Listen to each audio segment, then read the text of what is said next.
participants, especially our co-chairperson, Mr. Vikram Reddy Garu, Damodar sir, our Vice Chancellor, Director of Research, Christopher sir, Suma madam, and all the heads of the department, research supervisors, deans, and of course, all the participants who are joining us for the this particular orientation and induction program of research scholars. A warm welcome to all of you. And this is one of the first orientation program for the research scholars. So we'll be having a brainstorming session for these 2 days where we have the best speakers who will be speaking on the research methodologies, research ethics, and all about the research which we have to follow during our research program. I now request Christopher sir to give a brief introduction about this particular orientation program. Over to you, Christopher sir. Good morning, everybody. Good morning, sir. Respected Chancellor sir, Professor Purushottam Reddy sir, Vice Chairman Sri E. Vikram Reddy Garu, and then our Madam, Co-Chairman Satvika Madam, Vice Chancellor Professor Damodar sir, OSD Dr. Veera Venkataya sir, Registrar Dr. Ravinder sir, Deans Professor Krishnamachari and Professor Anuradha Madam, Director of Admission Professor Suma Reddy, and all research supervisors, and also today's speakers Professor M.V. Rajam, Professor B.K. Telmam, and Dr. Ravinder. I welcome all of you to this induction and orientation program of the research scholars. For the first time, our Chancellor sir has permitted us to host this workshop, this brainstorming session for the benefit of the newcomers who have made an entry into research in Chaitanya deemed to be university. Once again, I welcome you all. These 2 days we will have 6 lectures. Our Honorable Vice Chancellor, Professor Damodar sir, will be giving information on the flair to write research papers. And we have Professor B.L. Telmam. She is from the University of Delhi. She will be talking on the rules and the guidelines of the research again. And then Professor M.V. Rajam, he will be talking on how to write projects, how to raise funds, how to get grants. And at the same time, he'll also be discussing on other aspects of research methodology. What are the methods that we need to adopt when we try to perform our experiments, or when we do our field work, or when we go to a library. All these things he will be focusing on. Then our Honorable Registrar sir, he will be talking on intellectual property rights, which is going to be a very, very important issue in the coming days. So please concentrate on them. And at the end of each lecture, the audience are open for discussion. They can call, they can talk to the speaker and get their doubts clarified. And tomorrow, again, we start at the same time. We have again 3 lectures tomorrow. The first lecture is by Dr. Tapasya Srivastav. She is also from Delhi University. She will be talking on research ethics. What are the ethics that we need to follow when we perform a research in Chaitanya University? And also, the second lecture will be given by Dr. Mukesh, who is in Central Drug Research Institute in Lucknow. He is our product. He has been here for quite some time. Now he is in Lucknow working as a scientist in CDRI. So he will also be talking on paper writing, academic writing, all those aspects. And the last lecture will be given by our Honorable Principal, Madam Kavita Madam. She will be also talking on these aspects of research, what has to be done, because our Registrar sir and our Kavita Madam are already research supervisors. They have been performing experiments, they have submitted theses, and then I think chemistry department is the first department to have PhD scholars, and some of them have completed PhD and they were awarded PhD degrees also. So this will be the program for 2 days, and I also invite all the supervisors also to take part in this particular program along with the research scholars. And I'm very grateful to our Vice Chairman, E. Vikram Reddy sir, for accepting our invitation to address the young budding research scholars who have come to Chaitanya Deemed University. Thank you very much. Over to you, madam. Thank you, sir. We now have our co-chairperson, Mr. E. Vikram Reddy, an eminent scholar and an eminent academician who will be speaking, giving his message on this orientation program. Over to you, Vikram Reddy, sir. Thank you, ma'am. Good morning, one and all. I would like to appreciate the entire team for having such a wonderful program. I would like to extend my warm greetings to all the speakers today. We have industry experts and they're going to talk about topics like intellectual property and research methodologies and how a research scholar should be, how the approach of research scholar should be going down the line. So I think I'd be contributing a little bit about Chaitanya, how Chaitanya thinks, how Chaitanya evolved, and how we look at research and what we look at when we talk about research and what we expect from the budding and to be scientists of for the past 3 decades.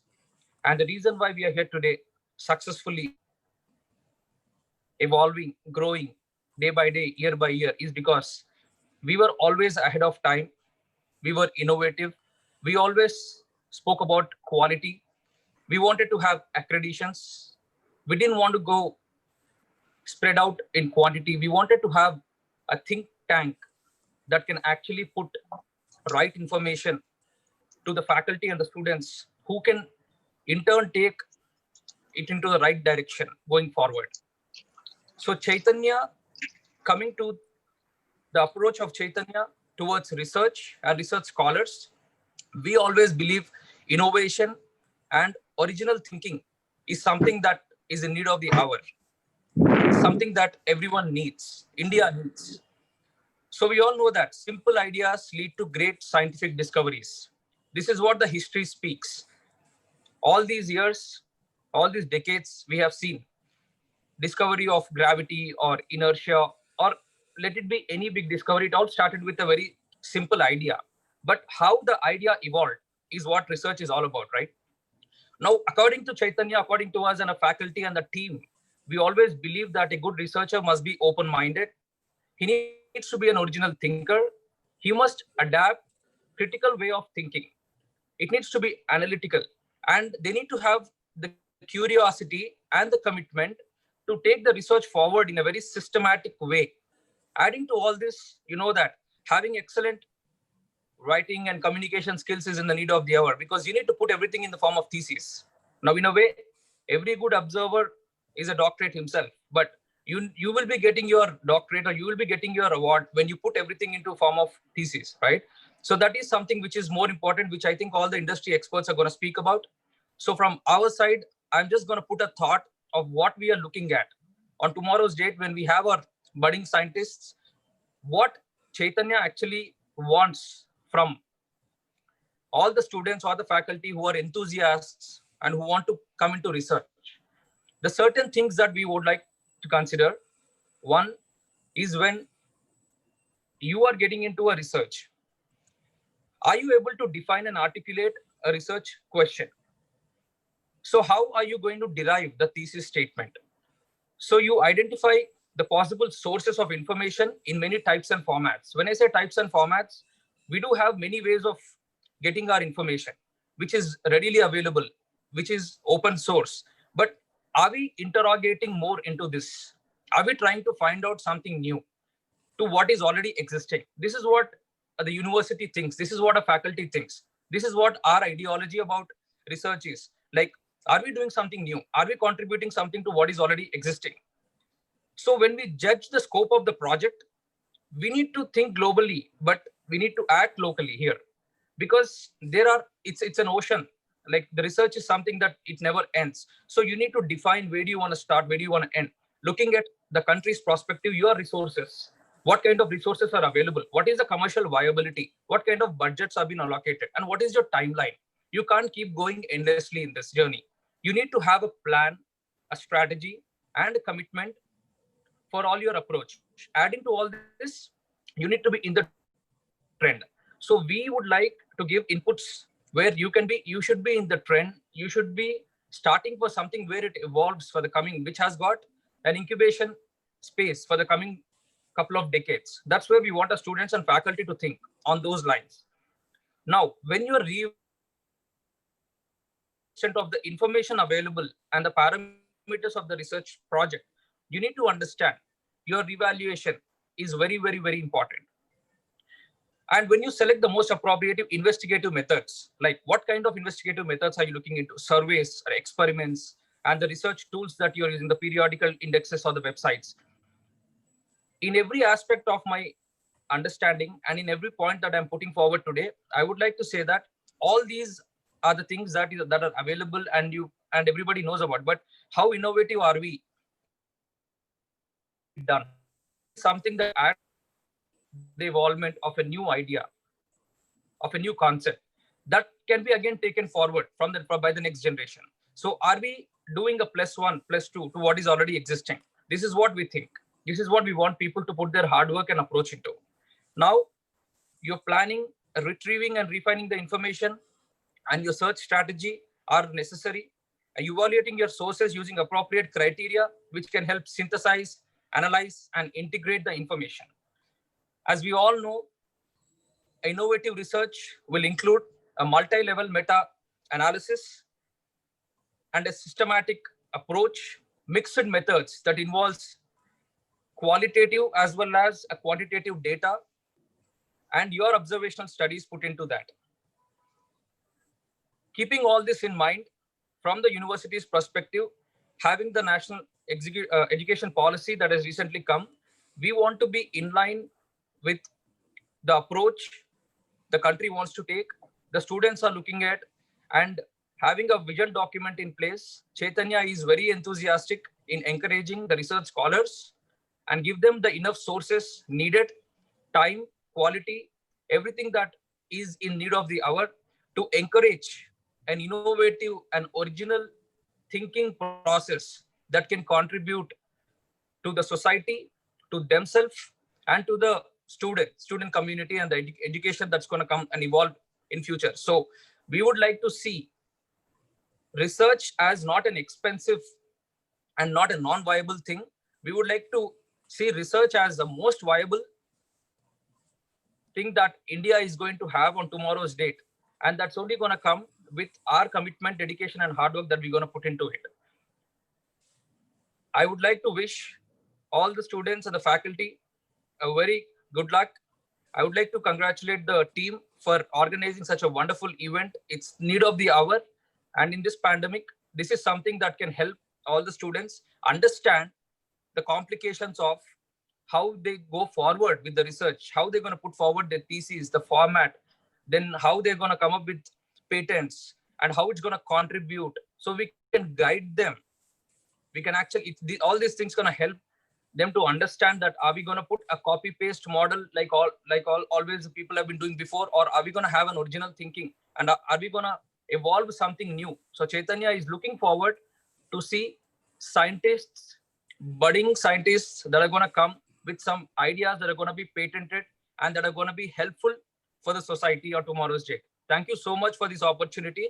I'd like to thank the organizers and the chancellor, sir, the co-chairmen, our vice chancellor, everybody who is present today.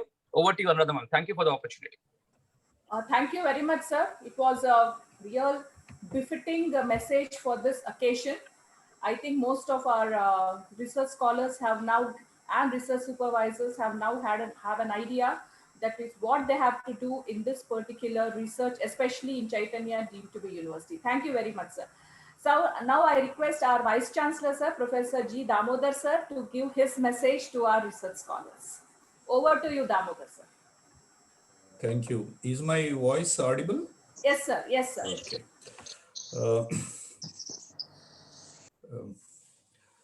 Our esteemed Chancellor, sir, uh, our dynamic co-chairperson, OSD, deans, principals, supervisors, uh, eminent speakers of this orientation program, Professor Telmam, Professor M.V. Rajan, my good friend, Dr. Tapasya Srivastava, Dr. P. Mukesh, our proud alumnus from Lucknow, who is also talking about academic writing, which I cover in brief today. Um, I would like to share my screen uh, for the research scholars. Mm,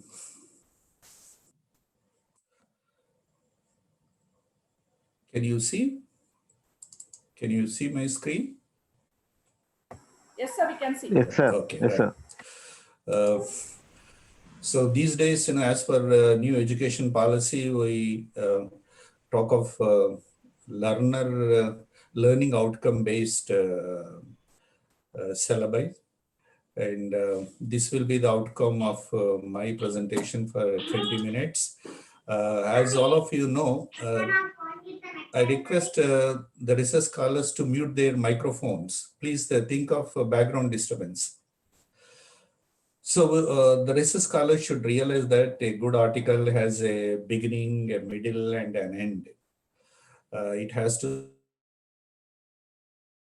Why should anyone read our articles? So the readers, our readers are not interested in reading out our ordinary articles unless we write something worth reading that holds their attention. Our co-chairperson has just said that how simple ideas also lead to innovative, forth-breaking research.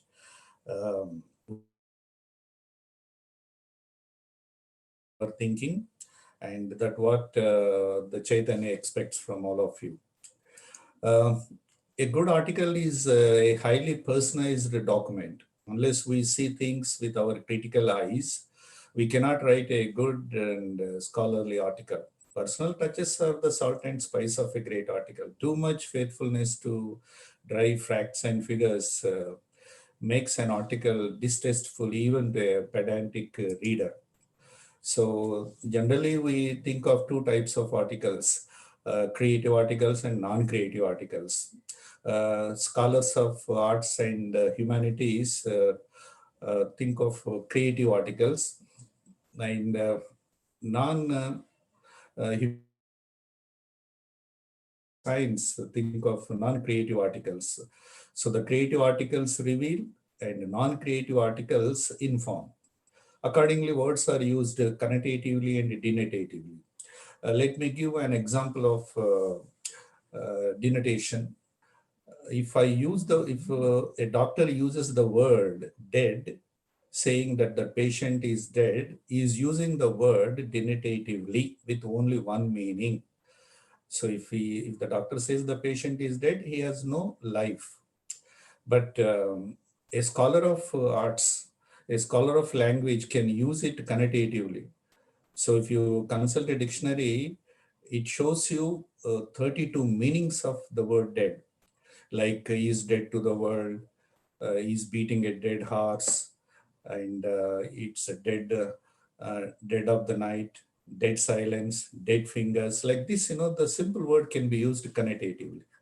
So articles are of two types. You can either write creative or critical articles.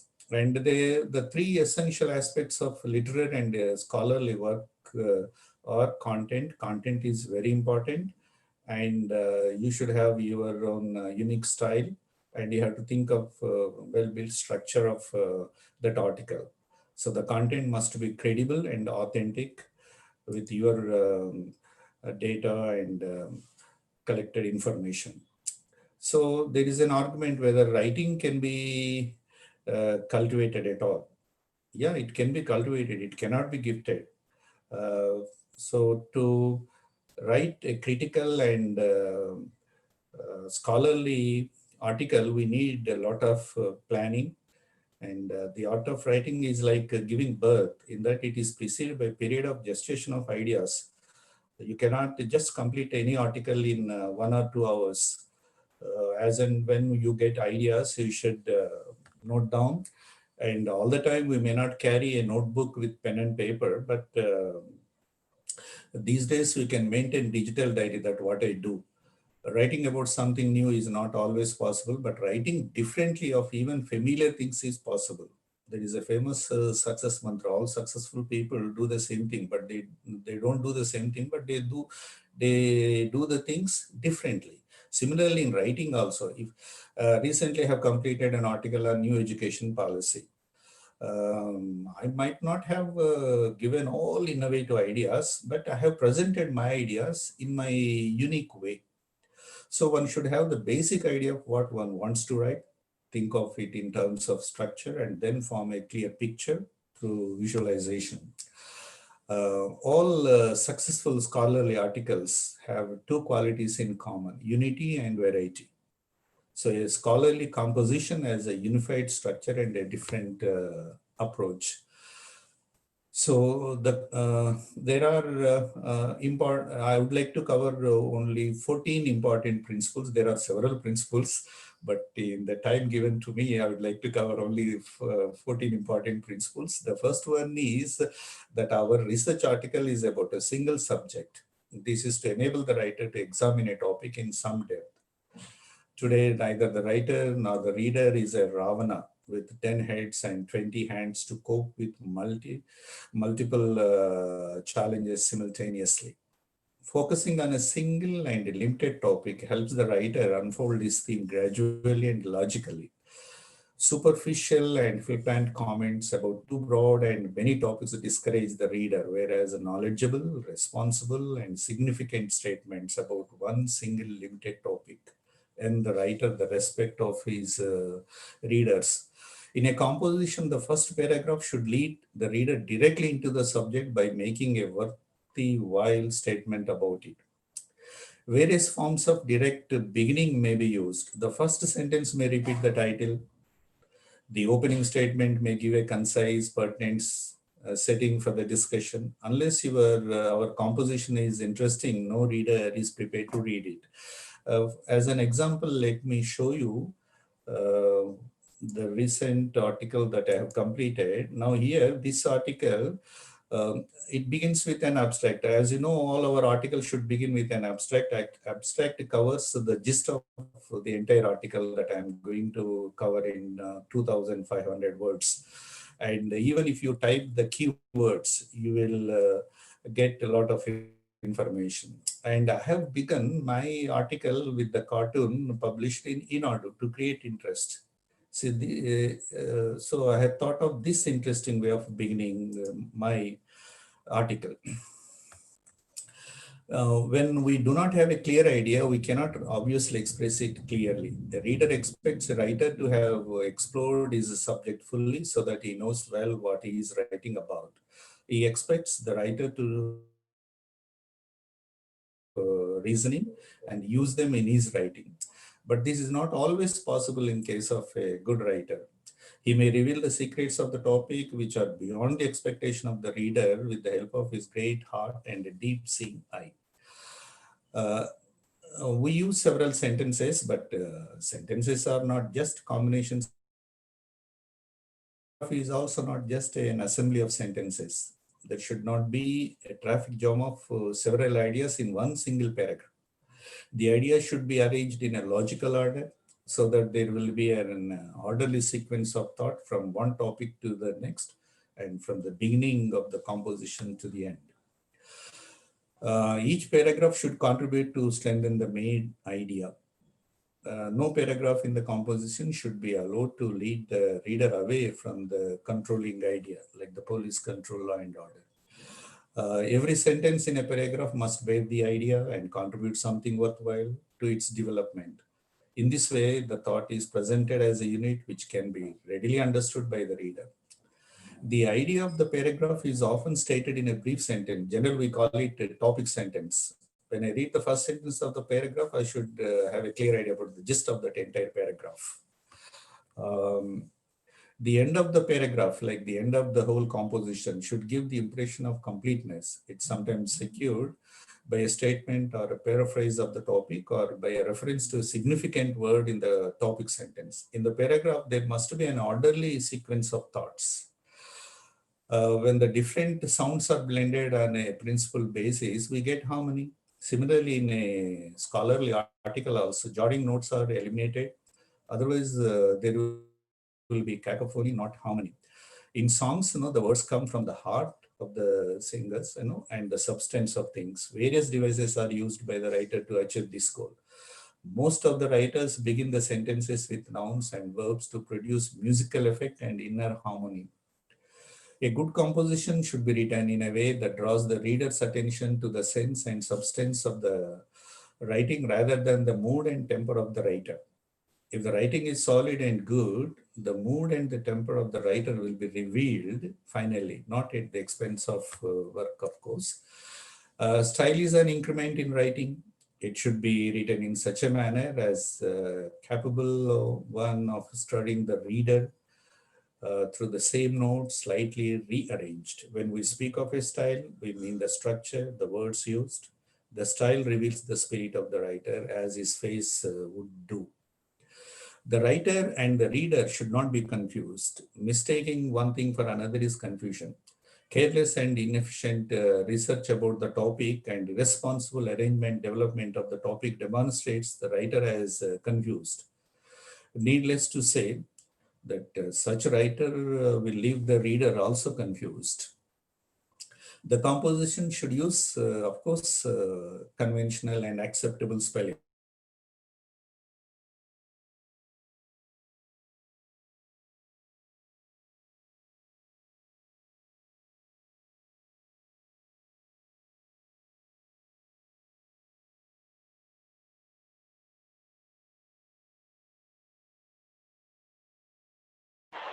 Sir, we can't hear your voice. Damodar sir, we are unable to hear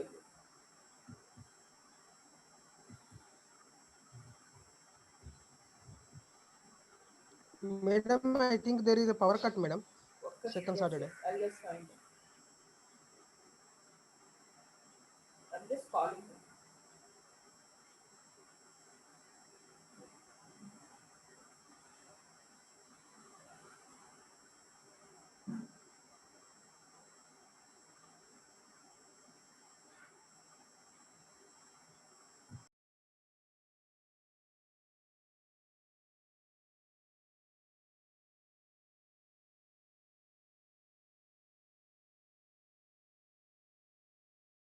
Good morning, everybody.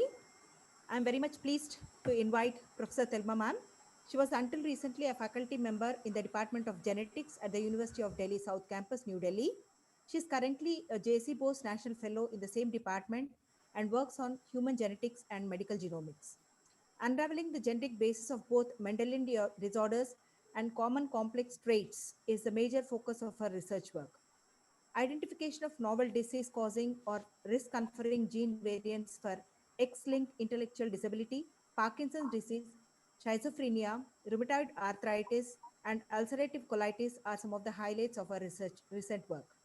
In addition, understanding disease biology by functional characterization and iPSC-based disease modeling of promising genetic findings are ongoing in her lab. Translation of genetic findings to DNA-based diagnostics, pharmacogenetics, and lead molecule development is the ultimate goal of her group. She is one of the first few to have established molecular diagnostics for fragile X-linked syndrome in the country. She is currently exploring the utility of Ayurgenomics, that is, combining genomics with Ayurveda, the Indian traditional system of medicine, to address challenges in common complex diseases such as rheumatoid arthritis. Professor Telma has several national and international research projects and has published her research in international journals of repute. She is a fellow of all three science academies in India.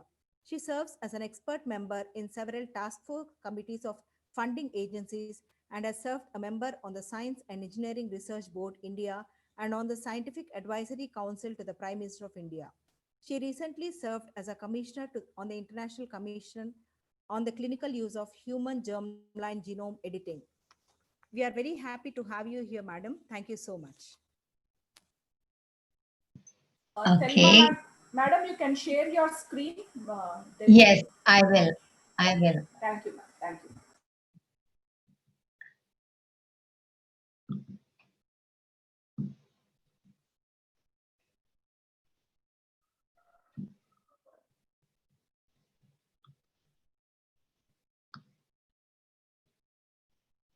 Yeah. Can you see my screen?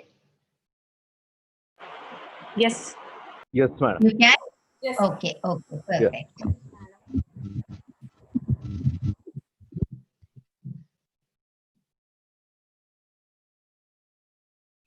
All right. A very good morning to all of you. Good morning, ma'am. Good morning. And Hi, yeah. Telmam. Hi, Telmam. Rajam. Hi. Hi. Okay. Yeah, please Okay. go ahead. All right.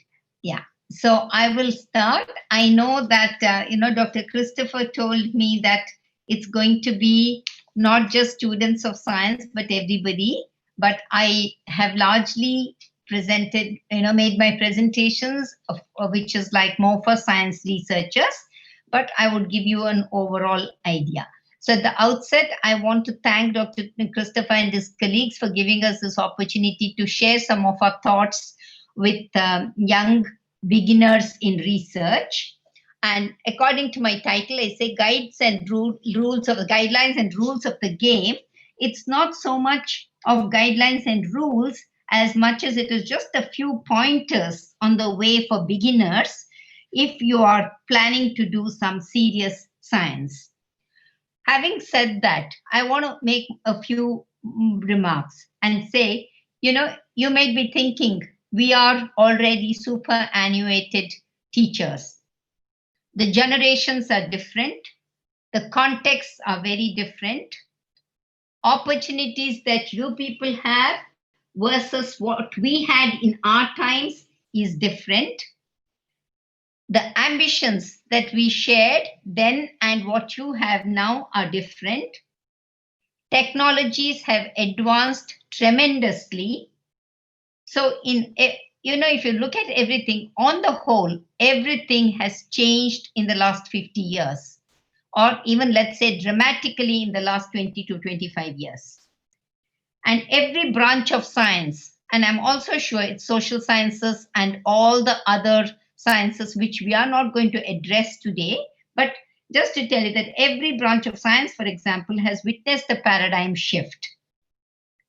Yet you will agree that the rules of the game have not changed and probably will not change drastically. The method that we talk about in scientific research is largely the same. And therefore, maybe whatever we are trying to tell you is indeed relevant even in today's context. So I hope with those introductory remarks, I will briefly take you through. So I know that the team has put together a very good program for you and all aspects are being covered. You started off with good writing, and I'm just going to touch broadly on a few things. Mine is, I think, more like a philosophical angle to beginners in research rather than actual hand-holding. But a couple of slides, I have said some points which I think is extremely important. And so I will start with this question for you. Let's see. What was your motivation? Sorry for the non-scientific researchers, but substitute scientific research to whatever area you're working with. Never mind that. What was your motivation to opt for scientific research? I'm not actually in-person meetings. Things are very different. So I can't really have you answer these questions, but I want you to think a little bit on what brought you to this phase in life. I know that there will be 100 different reasons. Each one of you will have a very unique reason what drew you into science? Okay, you will all agree with me. Somebody said, I was motivated by my school teacher. Somebody says, oh, I'm fascinated with all the science which happens. I'm so fascinated to know what the different technologies can do. You can come out with any number of reasons or points which motivated you. So it is indeed unique, but irrespective of that, all of us, if we have chosen this career path, it is with ultimately that one aim. And what's that aim? To do good research and to earn your PhD. I emphasize the word earn your PhD. That means you really need to work sincerely towards that. Now, it doesn't matter whether we're looking at physical sciences or biological sciences. But if I were to restrict myself, if I said biological sciences, I would broadly put plant sciences, animal sciences, and biomedical sciences under that large umbrella. And then move on to telling you, if I were to just classify research, you all are beginners, and therefore I'm giving you really these, as I said, early pointers. You want to kind of classify your research into either a basic one or it is translational. It depends. Everybody today wants to do translational work, but that's not possible. Without sound basic research, you can't have translational work. That's very clear. Now, having said that, when we are talking about basic research versus applied research, it depends on the laboratory that you join. It depends on the research institute that you are at. What is the focus? What is the overall theme of work, etc.?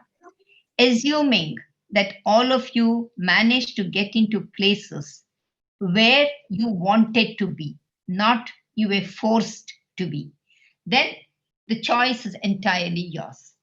So when you talk about, yeah, okay. So I think there's some disturbance. Okay, so when we talk about basic research, then there are several aspects that one can look at depending on which area you're working in. As a student joining or having just joined PhD, please remember, if somebody asks you, what are you working on? You should be able to give them an answer in one crisp sentence. Or if they tell you, tell us a little bit more, tell us in 5 to 10 lines what your work is, you know how you have to expand. So hopefully by the end of this introduction and or the orientation program, you will understand some of these essentials if you want to start your research and make a mark in what you're doing. Second way of classifying research is original work versus replication of someone else's study or simply repetition. There is a difference between replication and repetition. Replication is, if I were to talk about a population, somebody has done some work, let's assume on Caucasians. You want to see whether the same principles or the same findings hold true for a genetically distinct population like Indians. So you say, okay, whether it is social science context or genetics context, human genetics context, doesn't matter, or plants, these are broad lines, so you can actually relate it to anything that you want. So are you doing a piece of original work? Are you doing a discovery, or are you simply doing a replication? Okay. And sometimes what happens is they are neither original nor a valid replication study, but it is simply repetitive. Somebody has done in a particular animal, I do it in another species. Doesn't really help. Or one person has taken compound A, I take compound B, and do very basic kind of a stuff without really addressing any science. So that's something which you would like to keep in mind when you are beginners. The next one is hypothesis testing versus hypothesis generation. Does everybody have a chance to do a hypothesis generation study? Or you already have some thoughts, some ideas which the lab has established, and you want to you are put on a job to do hypothesis testing. So there are many aspects that you can go into. So for example, all of you will understand, irrespective of the area, if there is a particular disease and nobody at the moment knows it is a genetic disease, what is the genetic basis of the disease, you want to utilize those individuals suffering from that disease to try and identify the disease causal gene. That becomes discovery. Okay, you're trying to identify a gene. On the other hand, when I say a hypothesis testing, you say, let's say, all of you would have heard of thalassemia. We have very common mutations which cause thalassemia. And thalassemia is a pretty common condition in India, and particularly both in North and South India, they're pretty common. So they know that there are a few mutations. So you just want to do a screening for the mutations just to see which mutation is present in which state of the country. Now that becomes just so you say mutation A is very common. That becomes your hypothesis, and you're doing a screening across, and that gives you some answers whether indeed mutation A is common or something else is common. So this is broadly an example of what a hypothesis testing is versus a hypothesis-free approach where you're trying to do discovery. And in today's context, all of you would have heard of all of the omics approaches: transcriptomic, proteomic, metabolomic, any number of omics you have, interactomics, they all are hypothesis-free approaches. You do not know what your answer is going to be. You have to carefully plan your experiment and then move forward to be getting somewhere. And that way, you started off with a hypothesis-free approach, but based on your findings, you will generate new hypotheses. So that's another way of classifying your own research. So you should ask yourself, when you're given a topic to think about, you should ask yourself all these questions. Then, of course, in today's context, without computational assistance, you're not really doing anything. A lot of bioinformatics is essential if you're doing contemporary science. Of course, wet lab experiments are the basis for anybody to check anything, even computationally. But these two things are pretty complementary, with the Human Genome Project having been completed, with a lot of plant genomes having been sequenced and sequences completed. We have computational genomics, which has come in a very big way and which has transformed all of biology research. So, irrespective of the area, I repeat, these principles will actually stand. If I were to ask or begin, as a student just joining the lab, you want to, your boss tells you, look, my lab is interested overall in this particular aspect, or the theme of research in our institute is this. Think of a topic on which you can contribute or what fits into the mandate of the program, whether it is to a lab or whether it is to a research institute. You're given that option. So you need to identify from a broad research area. Assuming that all of you have done biology even at least till class 10, if not class 12 or later, I just think the best analogy that I can give you to narrow down, because there are so many areas of work which are available today. So to narrow down, what is it that's important? You need to be very clear on what is the broad area of work. So if I were to take this domain, kingdom, etc., I'll say, okay, am I in plant sciences? Am I in computational sciences? Am I in animal sciences? Am I doing biomedical science? What's the lab's focus? The next thing is, what is the model system that they are using? So, I don't have to give you examples, but just to tell you, this is a classical way the taxonomy goes, right? So you start off with the domain and the kingdom and the phylum and class and order and so on. Ultimately, you have the species. So what I want to convey to you is that given a broad area of work, you should be able to identify very systematically a research question that you will address. You may not have a choice. Your boss might say, sorry, I already have one program that I want you to take it up. Then, of course, you have no choice. But where is the choice for you then? The way you will do it, the additional inputs that you will give to your mentor, that's where your contribution will come in if you have no choice to choose your research project. But let's assume that you have a choice to identify your research project. Having identified from a broad region coming down to a reasonably small, narrow question, you will see how much literature is there. Identification of lacunae in the research area is something which will be very, very important. If you do not do your homework well, you will end up doing repetitive work. If you do your repetitive work, you will have no chance of publishing in a good journal.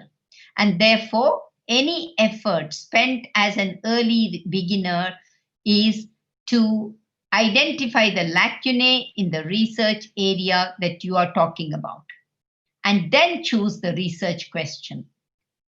And I'm sure all of you have options to take coursework. Coursework is compulsory now. These are all new things which have been introduced. You have a chance to take courses from across departments, depending on what your project is. Make sure that you go pick up subjects which are going to contribute to your research program, to widening your scope, to give you better training in an aspect which you were never exposed to until your master's. So that's something which is very important.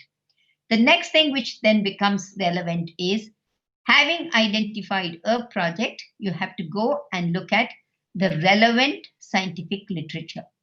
I won't go into this. I'm sure Rajam and subsequent speakers will address this, where you're talking about the importance of the scientific literature search, whether it is to identify a topic, whether it is to identify the lacuna in a given area which interests you, or to look at the methodologies, to look at the failures, to look at the success which has been witnessed in this area. It's all very important to have a very, very thorough scientific literature search. Unlike earlier times, now you have everything online. If you know how to go about and get the best information, just having access to an internet and a computer doesn't mean you get the best literature. You should really know what are the combination of keywords that you use. How do you actually do a good search? These are things that you should try out yourself by giving different combinations of keywords and see how ironically sometimes you never get the same papers. So you need to be very careful when you're doing your relevant research, identification of material which is already available in your area of work. So that's the first step, identifying a broad research area. Then the process begins. The process is where you have experimental design and execution. Then, of course, where you have,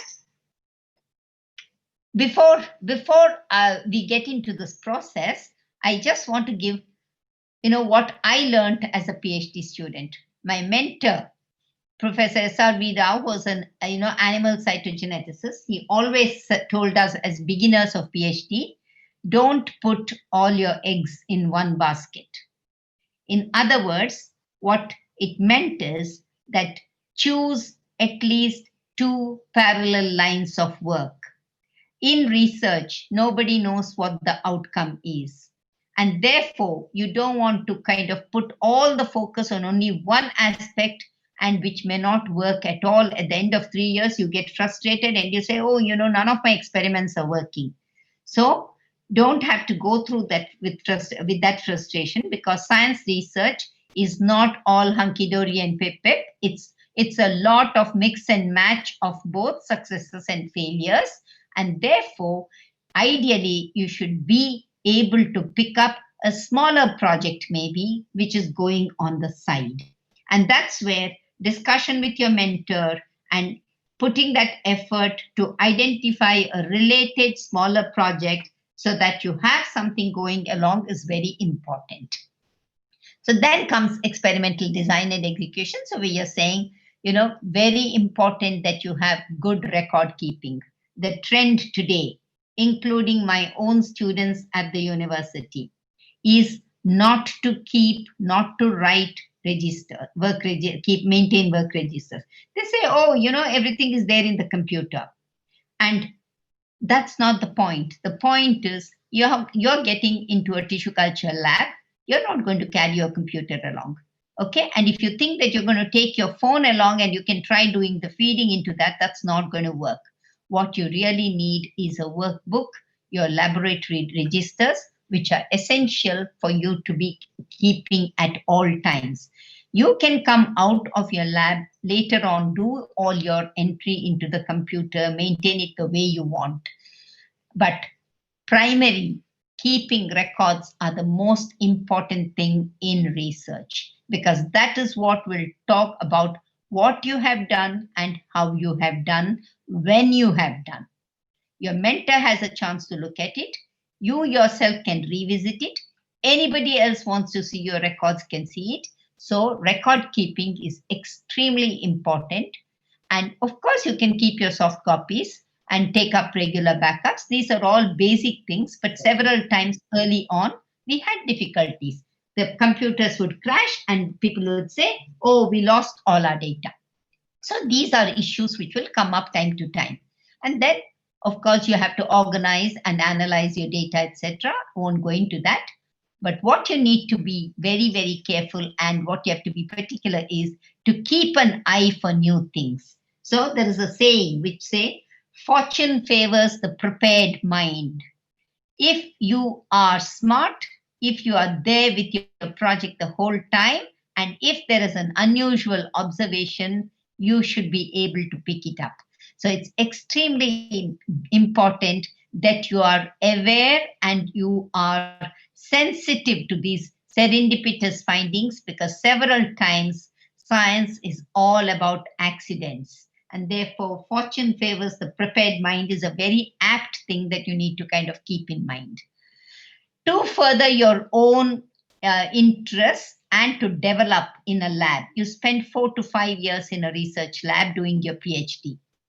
A weekly or a bi-weekly lab seminars, be it your own work or be it recent literature which is related to your work or your colleagues' work, it's extremely important that you do this, because this is just not one benefit. It has a lot of benefits, as I will allude to in the subsequent slides, but it is important that you have some kind of a discipline. So having said this, this is something which I've taken from this site, but just to tell you that all scientific method is actually a continuous process, okay? You can start with your experiments. You can start with either asking relevant questions, formulate the hypothesis, go and test the hypothesis, and then make, gather data to test the predictions made thereof. You can do a lot of different things. But as it's shown here, it's a cycle, okay? It's a continuous cycle. And if you ask one question, you'll get some answer which will raise another 100 questions. So it is a continuous process. And therefore, if you are talking as a PhD student, you should know, okay, it is a time-bound program. For your mentor, it is his lifetime commitment, or it is his job that he will go ahead and do a lot of different projects related or unrelated. But for you as a PhD student, there is a defined time frame. You need to have a defined project, a smaller project, as I already said, and work towards a goal which conveys at least some meaning at the end of your 4 or 5 years. Although we know that it is always a continuous exercise which should go. The next couple of slides, it's more of what I think should really be your drive and your passion. You as young researchers, what should you be striving for? You should be striving for the first and foremost, clarity of concepts. If your concepts are clear, because you all might agree, up until MSc, you learnt because it was in the syllabus, you learnt because you had to get good marks, you learnt because you wanted to be the topper in the class, you learnt because you wanted to clear entrance exams, and so on.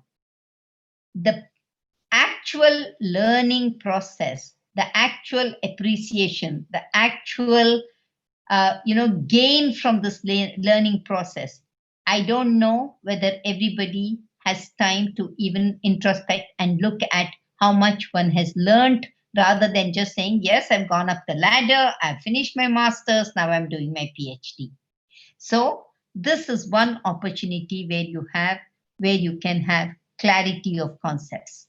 Tomorrow, if you are a teacher, remember, if your concepts are clear, you can convey that very effectively to the students.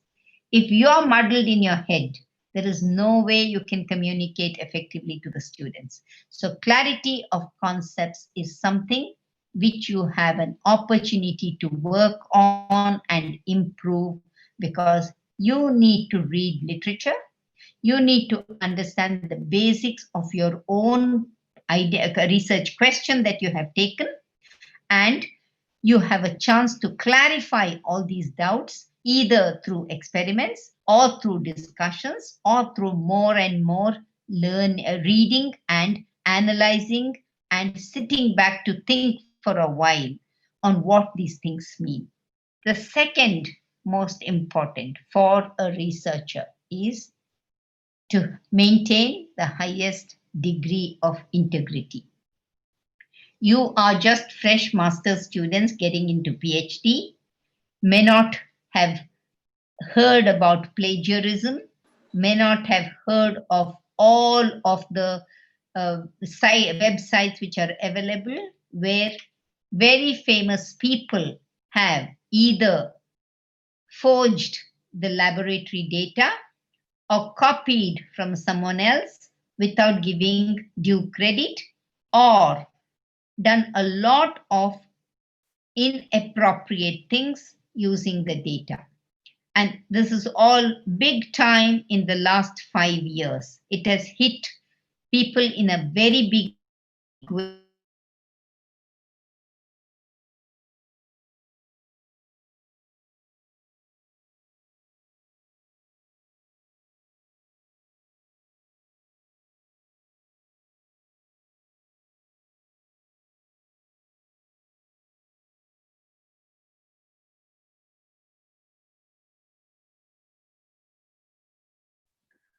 It's not audible, ma'am.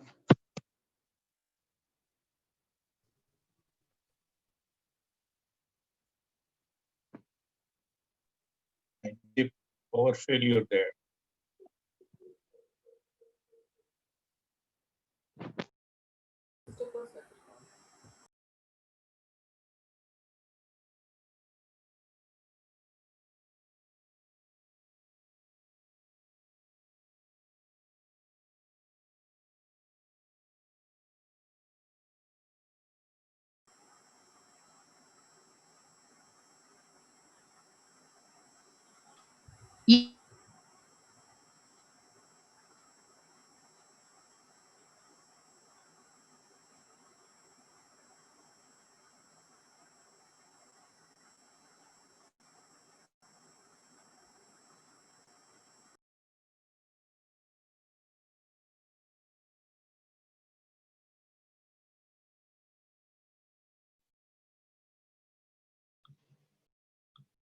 is that visible now?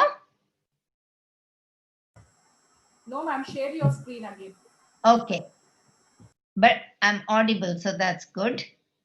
So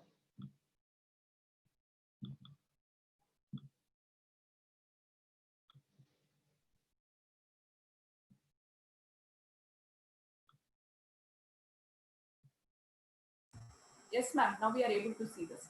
perfect. So I believe you lost me after I spoke about the integrity part. Yeah. Huh. And yes, Yes, ma'am. yes, Yes, Yeah. ma'am. that's right. Okay. That's Okay. right. So I will move with the next one. Yeah. I'm in a meeting. So the perfection in your work is very, very important. So what I was saying was that to the extent possible, you need to be try and as perfect as you can, because when you're doing your science research, you can't really always get the best of everything. You will have limitations in the lab, limitations in the place where you come from, etc., etc. But to the extent possible, try and do a good piece of work, which means you have a good thesis, a nice piece of work which can be published and which will get cited. Because if you're just doing for the sake of a degree and you're just putting something within the two covers of a thesis, it's not going to get you anywhere. So please try and achieve as much perfection as you can. Then developing your benchwork skills. All of you are science students who are doing scientific research. You have to develop your benchwork skills. Presentation skills are very, very important too. You can be a brilliant researcher in the lab, but if you put a piece of really clumsy paper in front of your boss with really unclear stuff, you're not going to get the appreciation, neither the support. Or you go for presentations, whether it's oral or poster presentations, you should be making yourself understood. I started off early by saying you should be able to say something in one sentence. You should be able to say something in 10 sentences regarding your work. The other analogy to this is if you have read research papers, the paper can be a 10-page long paper. The abstract is literally 10 lines. If you read the abstract, you get the gist of the paper. This is exactly what you should aim to do in your own work. You should know what you should be able to sieve the grain from the chaff. That's what you need to be able to do when you're presenting your work. Communication skills. The previous speaker spoke to you about the importance of writing, okay, or language, and how it is so important to communicate, in writing. Spoken is also equally important, or it is, I think, the most important for a scientist that you are able to communicate. If you cannot communicate, you are already a loser. So you should be able to kind of develop some of these. So as a young researcher, what you should strive for is all these. Don't just say that, I'm just doing a PhD, I just want to finish in 3 years and go. No, please make the best use of it. The other thing is learn to accept your success and failure during this course of work. It is not all a bed of roses. If we knew everything, we would not be doing the researching. If you had answers to all the questions, you would not start with whatever project that you're doing.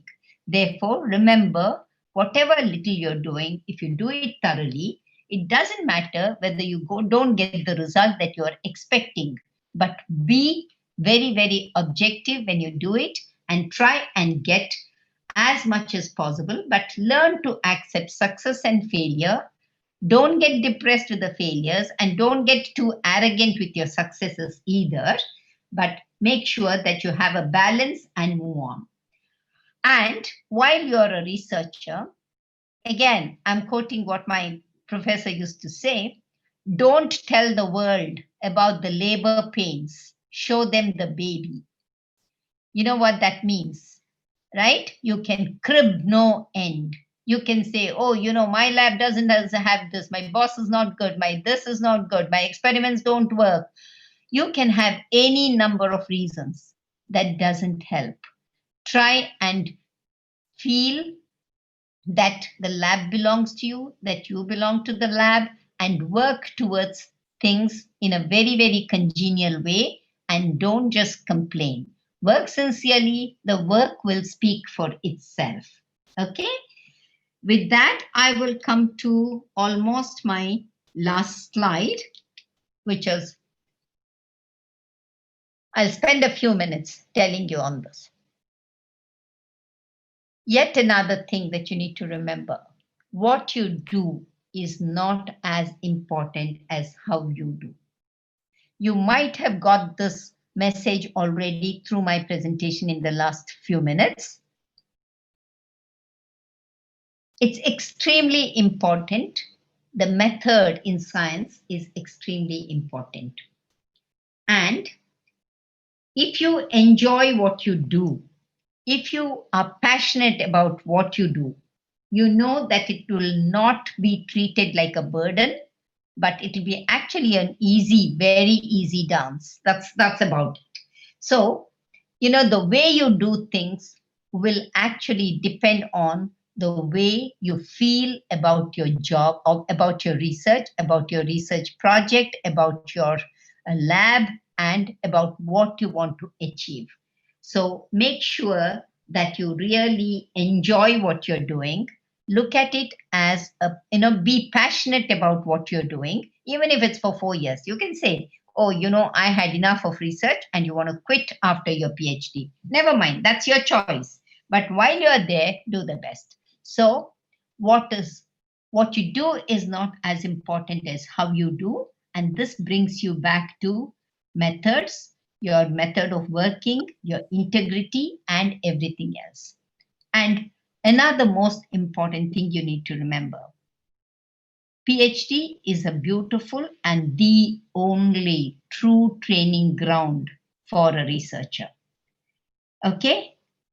If you have 100, we expect all mentors to be giving their 100% to the PhD students whom they have taken on as their academic babies. If you have commitment from the mentors, the training that you will get, whether in writing 2 sentences, whether in planning a piece of work, whether getting a clue to how to search literature, hand-holding during experiments, analytical skill training, interpretation of your data, paper writing, discussing your work findings, and so much more. So this is the only training ground where it is your own work. Remember that. This is the only time when you're talking about, it's my piece of work. I did this for my PhD. Okay? So it may not be a Nobel, it's almost always not a Nobel Prize winning work, except, I hardly remember 2 or 3, including the CRISPR-Cas9 Nobel Prize winners now. One of them was a PhD student, and the early on hybridomas and monoclonal antibodies. Okay, so the people who got Kohler and Milstein, George Kohler was only a PhD student when they got the Nobel Prize for hybridomas and monoclonal antibodies. So, but most of us are doing a small piece of work. It's not a Nobel Prize winning work. But remember, you're not working for that prize or the recognition. You are wanting to get sound training. You want to get your thought process and your methods right. You want to get the best from your teachers. You want to get the best from the opportunity that you have had getting into a lab and doing the work, and therefore make it the best that you can. And remember, if you go ever as a postdoc, or if you work as a scientist, if you're not postdocs are never independent. Anything that you contribute will only be a spoke in the wheel. There will be 10 postdocs in the lab, and each one will contribute 1 bit, and the boss will sit and collate it, right? This is what will happen several times or most often. Very rarely you have a chance to do a postdoc work which is exclusively your own piece of work. Therefore, it's only PhD time and the PhD tenure where you can do your own piece of work. So do it as well as you can and make the best use of your tenure as a PhD student and strive to get the best. So woods are lovely, dark and deep, but I have promises to keep and I have miles to go before I sleep. What Robert Frost said, close to 100 years ago, is so true. And this should be really your guide. And this is what should drive you all the time when you are a researcher. So, with that, I will close and to tell you that yes, this is a befitting end to what I started by saying that research never has an end. But what you as a PhD student will start, you will bring it to some meaningful completion, open 10 other questions for your juniors to take up, or for the lab to pursue it further. But you do your best and benefit yourself, benefit the lab, benefit the university, benefit the country, depending on whatever you're doing. Everything is going to, is going to add up. In the little iota of work that you might do, but work done well is really worth it. So I hope I've been able to give you, as I said, it's more of a philosophical way of looking at research and giving an orientation to the researchers. But this is what I have learned over the years as a researcher and having mentored students over the years. Okay, so with that, I stop and I will.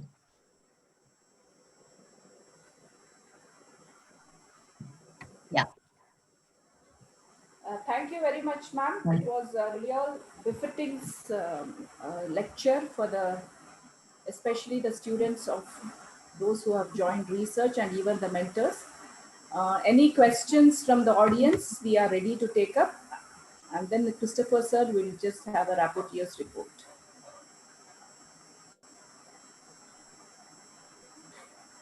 So you can continue with the report, sir. Okay. Ma'am, thank you so much. Telmam ma'am, for taking efforts to reach our young research scholars through your today's message, guidelines and rules of research game. Thank you so much. One very important thing that comes to my mind is when I was working in South Campus, Mem was the busiest researcher then. She was a professor and then she was in the lab. All the research scholars were in the lab. Madam, thank you so much for taking keen interest in delivering this lecture to our young researchers. Robert Frost 1922 is really the worth. That is, woods are lovely, dark and deep, but I have promises to keep and I have miles to go before I sleep. Thank you so much, madam, for giving us this message to our young research scholars. And they are very much motivated. I'm seeing a lot of chats coming up saying inspiring lecture by madam. Thank you so much, madam. We request you to kindly help us in future also in such kind of programs, because your area of research is very, very much new to us here. It's mostly on plant side. So thank you very much, madam, for accepting our invitation and delivering an excellent lecture, which is motivated our research scholars. Thank you so much, ma'am. Yeah, thank you very much for giving me this opportunity. I thank all the students and I wish them all the very best for a great career. Thank you, ma'am. Thank you, ma'am. Thank you very much. Thank you. Thank you. Bye-bye. Next, we have Professor Rajam sir, who is going to speak. I request Subha madam to give a brief introduction of Rajam sir. Good morning, sir. Mute yourself, Subha. Professor M.V. Rajam is currently working as UGC DSR Faculty Fellow at the Department of Genetics, University of Delhi South Campus, after his superannuation in February 2020. Professor Rajam obtained his PhD in botany in the year 1983 from Kakatiya University, Warangal, Telangana. He was a postdoctoral fellow at the Yale University, New Haven in the year 1984-85 and also worked at BTI, Cornell University, Dhaka for a couple of months as a visiting research associate. He returned to India to join as Chief Officer CSIR and worked for 2 years from 1986 to 87 at Kakti University. Subsequently, he joined University of Delhi South Campus, where he has served as a faculty since 1987. He is a fellow of the Indian National Science Academy, National Academy of Sciences, India, National Academy of Agricultural Sciences, Telangana State Academy of Sciences. He was awarded the Rockefeller Foundation Biotech Career Fellowship in the year 1998, Department of Biotechnology National Associateship in 1994, and National Scholarship for Study Abroad by the Government of India in 1984. He is serving as an associate editor and member of the editorial board of several reputed journals and member of the advisory or other committees of some universities, institutions, and others. He has guided 37 PhDs, 11 MPhil students, and over 20 postdoctoral fellows, and has published over 100 research articles and 40 review articles in books and chapters. He is co-editor of a 2-volume book on plant biology and biotechnology and GM crops. He has vast experience in plant biotechnology and RNA interference and has handled over 27 major projects in these areas. So we are so blessed to have you with us, sir. We started with our first international webinar after we were into the university status, and we expect the same cooperation all through, sir. Thank you.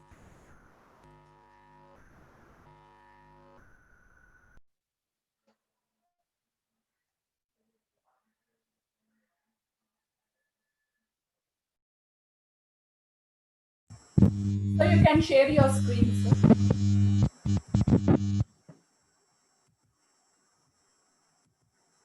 Yeah, good morning, everyone.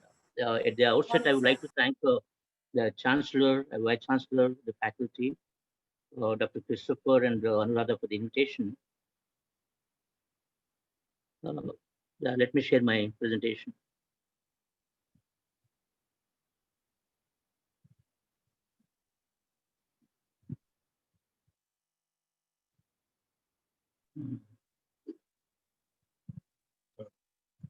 Morning, Professor Venkatrajam. Nice to see Good you morning, again. Dr. Nice to see Good you morning, again, Dr. Amol. along with your Yeah. learned colleague. Yes, thank you.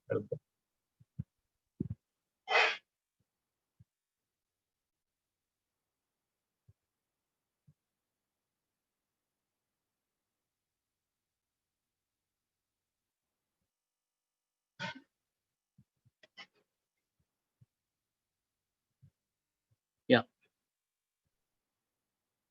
Am I audible? Hello? Yeah, it's Yes, clear. sir. Yes, sir. Yeah, okay. You're on. Yeah, so I was asked to talk about research You're audible methods, and visible. methodology, in particular project writing. So I've decided to talk about the project writing, particularly for PhD students. And at the end, I'll be outlining the project writing for funding also by faculty, young faculty, and other faculties.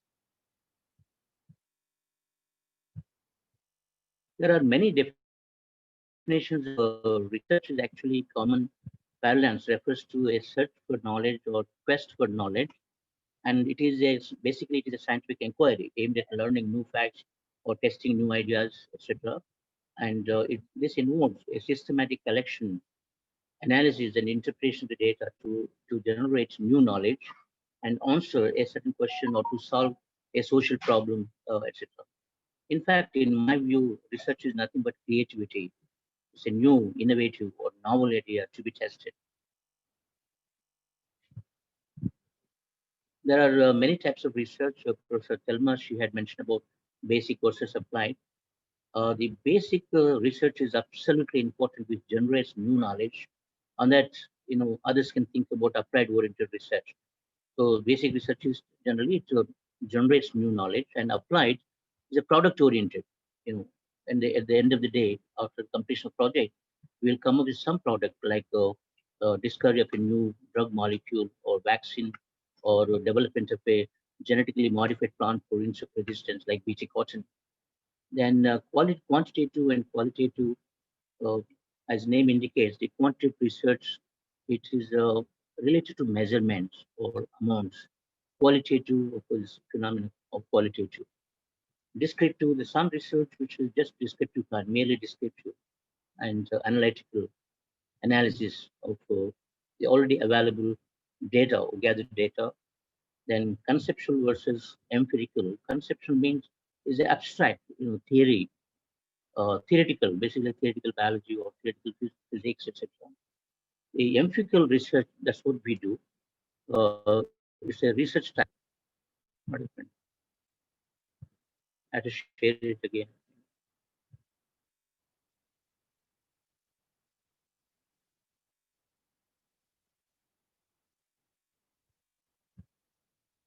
Yeah.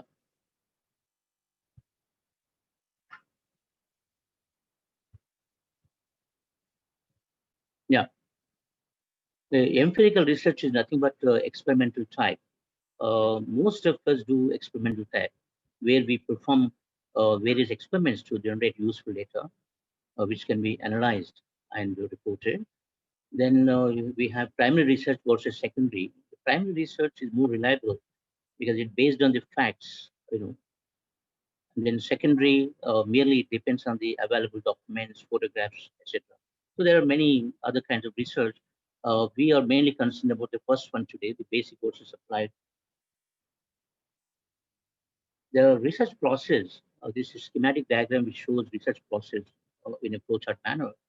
We start with defining a research problem. So that requires a thorough literature search. You have to know what all in a particular area. You have to know what all has already been done or what can be done. You have to identify a gap in a particular research and then formulate or generate an hypothesis.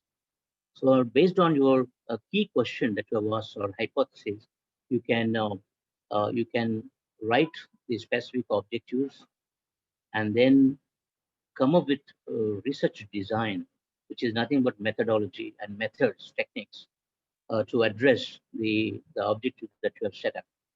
Then perform experiments to generate data, collect data in a systematic manner, and then analyze the data using bioinformatic tools or statistical methods, then interpret your analyzed data, and finally you can report. You can publish as used in a international peer review journals. So this is how we start with the defining a research problem to the report. And of course, the doctoral students, PhD students, and early career researchers, they spend a lot of time, many years, to generate useful data, and after all, that has to be published in an international peer-reviewed journals for your recognition. And there are many rules of the game for doing science. Dr. Telma, my colleague, Professor Telma, yeah, my colleague, Professor Telma, she has covered some of the principles or rules of the game for doing science. Basically, she talked about the research process leading to writing a research article. So there are actually recently I've read an article where he has given 100 rules of the game of doing science. This is a wonderful article. I picked up some of the information from this article.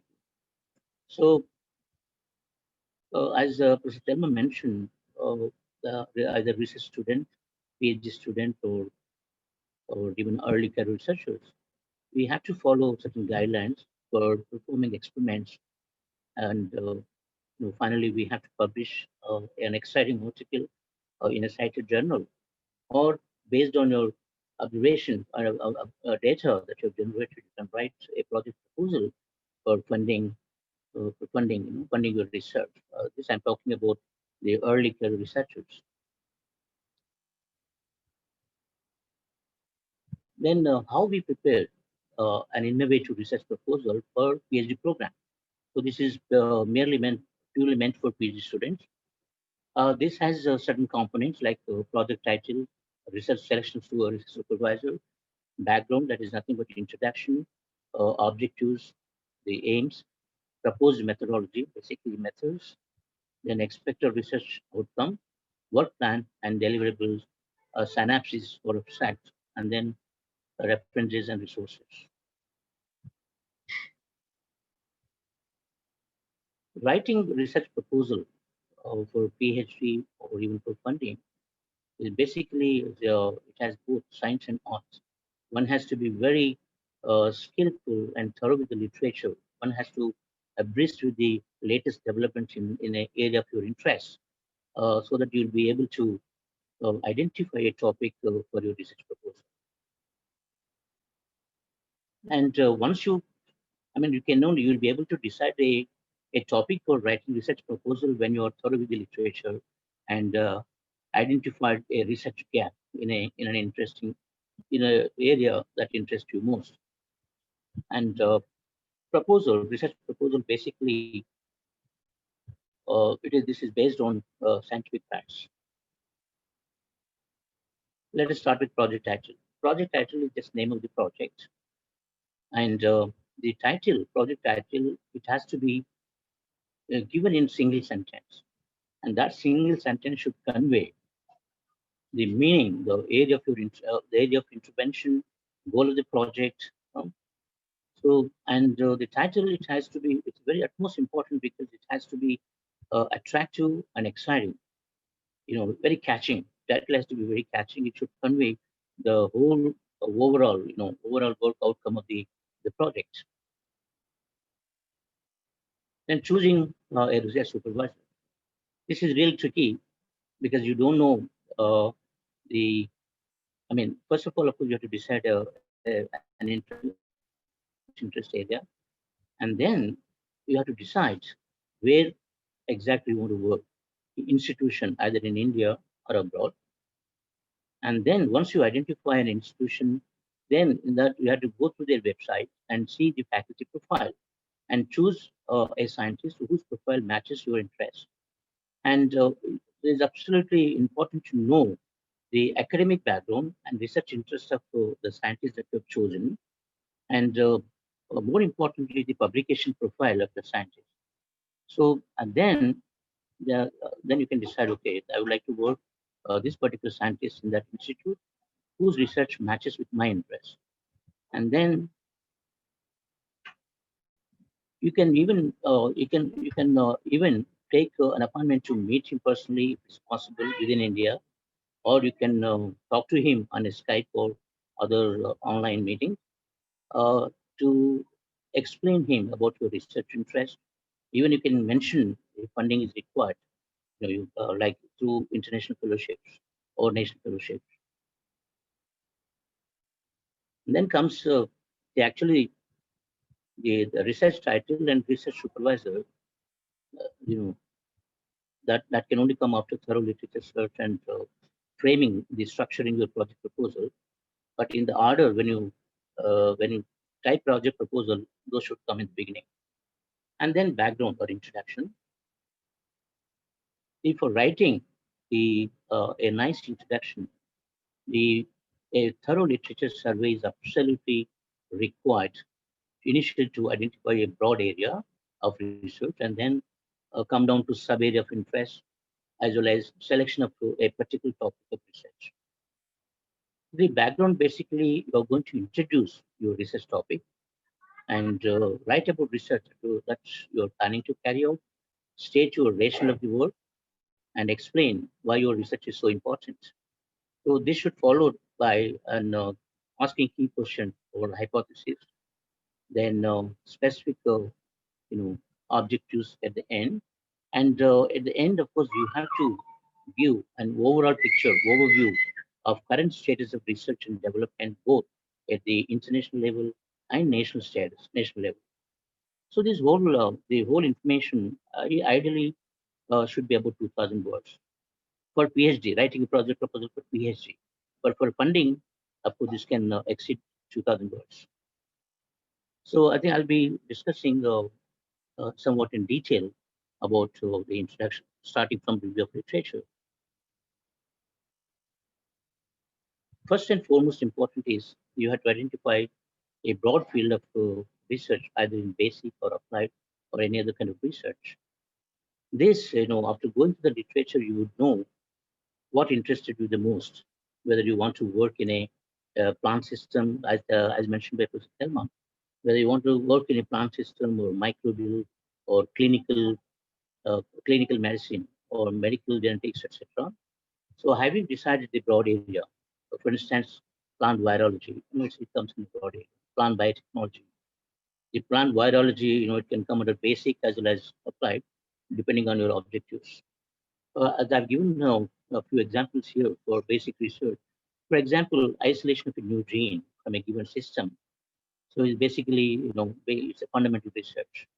Understanding an apoptosis cell program cell death in human cells, or identification of a target in a virus, a key gene that is involved in replication. All these all comes under fundamental research. And then the new knowledge that has been generated from basic research can be utilized or applied. For example, the last one, identification of a target gene virus. Once you identify a target gene, and that can like replicate viral replicase gene or code protein gene, and then under if you want to uh, further go for applied kind of research, then you can knock down the expression of that identified gene by either by using antisense RNA or RNA interface technology, gene silencing, or more recently gene editing technology. So a knocking down of a key viral gene can lead to virus resistance. So this comes under applied. And another example, development of drug molecule, a new drug molecule, or a vaccine against a dreadful human disease, or development of genetically modified crop for insect resistance, for example, BT cotton or BT maize. So the first and foremost important is you have to identify a broad field of research that is interested to you. And then, like here I mentioned, there are many exciting areas of research. In biological sciences, well, for example, these are the frontier areas of biological research, like stem cell research, clinical research, diagnostics, bioinformatics, and computational biology, nanotechnology, nanobiotechnology, cancer genetics, RNA interference, microRNA interference, genome or gene editing. So these are some of the exciting research areas of frontier area research in biological sciences or life sciences. So depending on your interest, after identification of broad area, you can go for these kind of fields. Then you have to, after identification of a broad area, then you have to go for thorough literature and identify a gap in that particular research area, the problem statement. And of course, one should avoid repetitive kind of work. You are like, if you're not thorough or if you're not abreast with the literature, and have undertaken research experiments, and at the end of the day, you will come to if you come to know that your research is a repetitive one, this has already been done about 20 years back or 15 years back. So therefore, the literature search to identify a gap is absolutely important to avoid any kind of repetition. Your research has to be either original, or you can substantially increase or add or new knowledge of already uh, already generated some data. You can add on some new knowledge, what is already known in the literature. And how we, search for literature. Basically, you have to use different kind of keywords. Here, I've given examples. Suppose if you have decided to work in RNA interference, you can use keywords like RNA in plants, or just simple RNAi, or small RNAs, non-coding RNAs, microRNAs, RNA silencing, RNA constructs, transgenic RNA lines, gene silencing, etc. So use as many as the combinations of keywords so that you don't miss out any literature, right? So this is something very important. The identification of different keywords is very important to collect as much as you can the literature in that particular area. And of course, there are many sites for literature search, like PubMed, Springer, elsewhere. These are, of course, you have to go for university or institution has to take online subscription for most of these sites. But doesn't matter if you don't have access. If your institution doesn't subscribe for these sites, then you can have an access for getting abstracts, which are freely available in any Google search. And the abstracts which are sufficient to know the developments in that particular field. You can have a gist of what is already known in that particular field, even looking at the abstract title and abstract. Or alternatively, you can write to, because in most cases you can get an email of the corresponding author of that particular paper from abstract. Then you can write to the corresponding author for full-length paper. That is also possible. When we were PhD students, you won't believe we used to collect literature and write down on cards. So each and every paper we used to write on the cards, which was very tedious. And of course, as introduced, I have done my master's and PhD from Kapil University, and from Warangal, I used to come to Delhi, the Indian Agricultural Research Institute, to collect the literature because we had a very meager facility in the library those days. So, and now, of course, you have everything at your fingertips.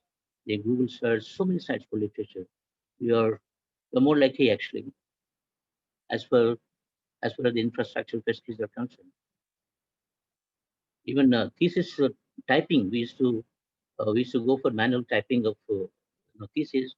If you find, after typing a page, if you find few mistakes, 2 or 3 mistakes, all again you have to type the whole page. That used to be very tedious. And today you have most sophisticated computers. And by the way, computers, they play a very pivotal role in research in many ways. Then, having identified a broad research area, then now you have to narrow down it to a sub area or specific topic.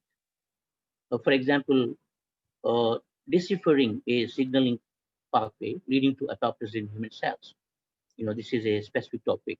Identification of quantitative loci, which are associated with yield in rice, or the targeting important genes for the control of colon cancer, or functional validation of genes involved in fungal pathogens in Arabidopsis, etc. I have listed some of the simple examples for how we select a specific topic in a interested research area. Then, let's say you have identified more than one specific topic, then you have to prioritize depending on your passion and interest. Then come down to only a single specific topic. And then you have to develop a working hypothesis with the key questions.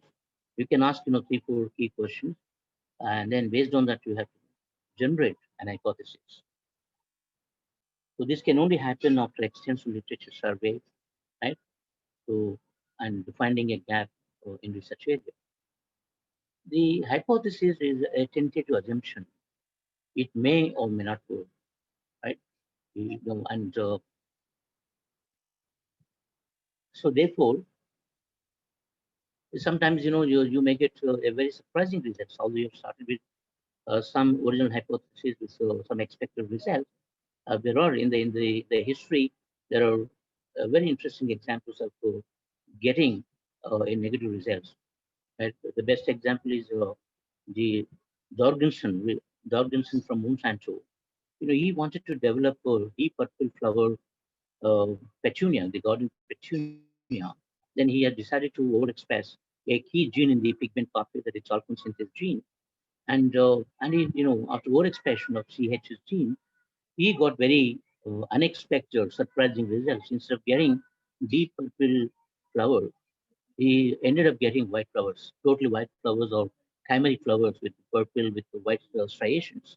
So this, but he started a hypothesis thinking that he might get to deep purple flowers by overexpression of sulfur synthase gene, but he ended up getting very unexpected results, that white flower.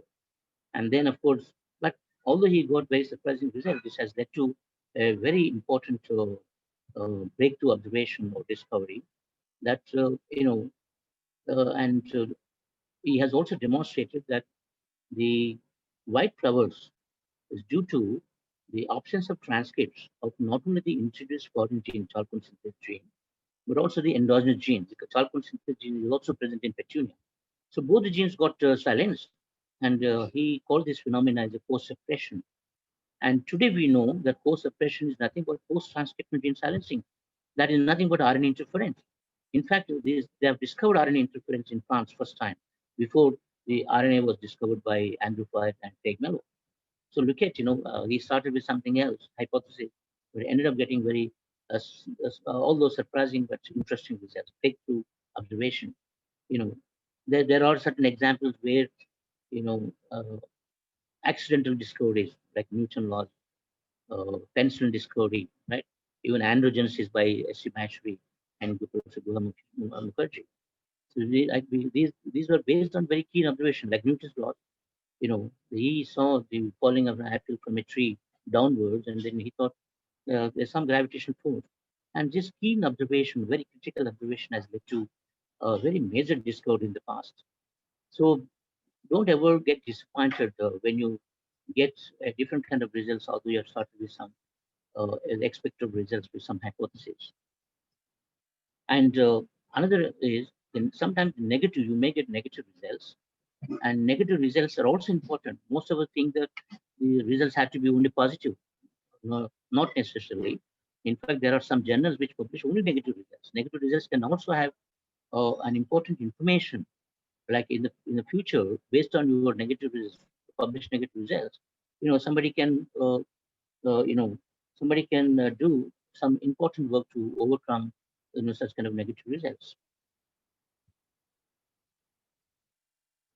So your hypothesis, it has to be very clear, right? What exactly you are going to do? The key question that you have asked.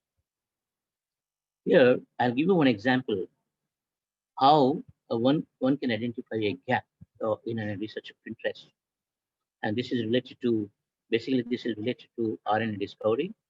You won't believe the working hypothesis by Andrew Floyd and his collaborator Craig Mello was very simple actually, but that has led to discovery of RNA. In turn, they could get Nobel Prize, right? So their working hypothesis based on this paper. Right? This work was done by Guho and Kempis in 1995, and their work was published in a very famous journal, Cell. So the Guho and Kempis, actually they have isolated a gene called PAR1, and this gene product is required for normal division of the zygote, or is involved in basically polarity of the zygote in C. elegans, the very tiny worm or nematode. And then they wanted to functionally validate the PAR1 gene in nematode. So they have decided to use antisense RNA against PAR1 gene. And along with antisense RNA, they have also used a sense RNA against PAR1 as a control. And so their hypothesis was to downregulate PAR1 gene by antisense RNA. And sense RNA, theoretically, we don't expect gene silencing by sense RNA because of similar sequence of a sense RNA with PAR1 gene, PAR1 messenger RNA. But antisense RNA being complementary to messenger RNA of PAR1, it will bind with the sense PAR1 messenger RNA and form double-strand RNA. And as we know, double-strand RNA is highly unstable. It can be readily degraded by cellular nucleases. Or now we know that once double-strand RNA is formed, it can also enter in RNA interference. It can be cleaved readily by RNase 3 enzyme dicer to small interfering RNAs, and small interfering RNAs, along with the RNA-induced gene silence complex, can not only identify the cognate messenger RNA or target messenger RNA, and this complex, the activity of this complex, along with antisense RNA, along with the antisense strand of siRNA molecule, can also degrade the target messenger RNA. So that is how we see gene silencing. That means the antisense RNA, the broad mechanism, gene silencing mechanism, is same as RNAi now. Okay, so coming to the results. So what they've done, they have injected the antisense RNA into the larvae of C. elegans, and then they can get a beautiful mutant PAR1 phenotype, right? Then they've also injected sense RNA against PAR1, and surprisingly, instead of not getting any kind of silencing, instead of not getting a phenotype, they have also got a mutant phenotype, very strong mutant phenotype, as in case of antisense RNA. So they could not understand, why they were getting a mutant PAR1 phenotype with even sense RNA. Theoretically, we can't expect gene silencing by sense RNA. So yeah, so and then the silencing effect, they've also seen that silencing effects are evident in both the injected animals with the sense and antisense and their progeny also, right? And though the RNA transcripts are rapidly degraded in the early embryo. So this mystery remained for some time. They could not understand the mechanism why they were getting mutant phenotype by sense RNA. So this has remained as a mystery for few years until Andrew Kwan and Craig Mello discovered the RNA. So actually, so these observations uh, were based on the hypothesis generated by Andrew Fire and Craig Mello. Look at the working hypothesis. The Andrew Fire and Craig Mello, they thought that the gene silencing due to sense RNA might be due to a mild contamination of antisense and sense RNA, low level of contamination, and that has led to double-strand RNA. Because antisense sense being complementary, so obviously because of low level mechanical contamination, it can lead to formation of double-strand RNA. This was a very simple but very elegant working hypothesis of Fire and Mello, based on the the earlier paper observations.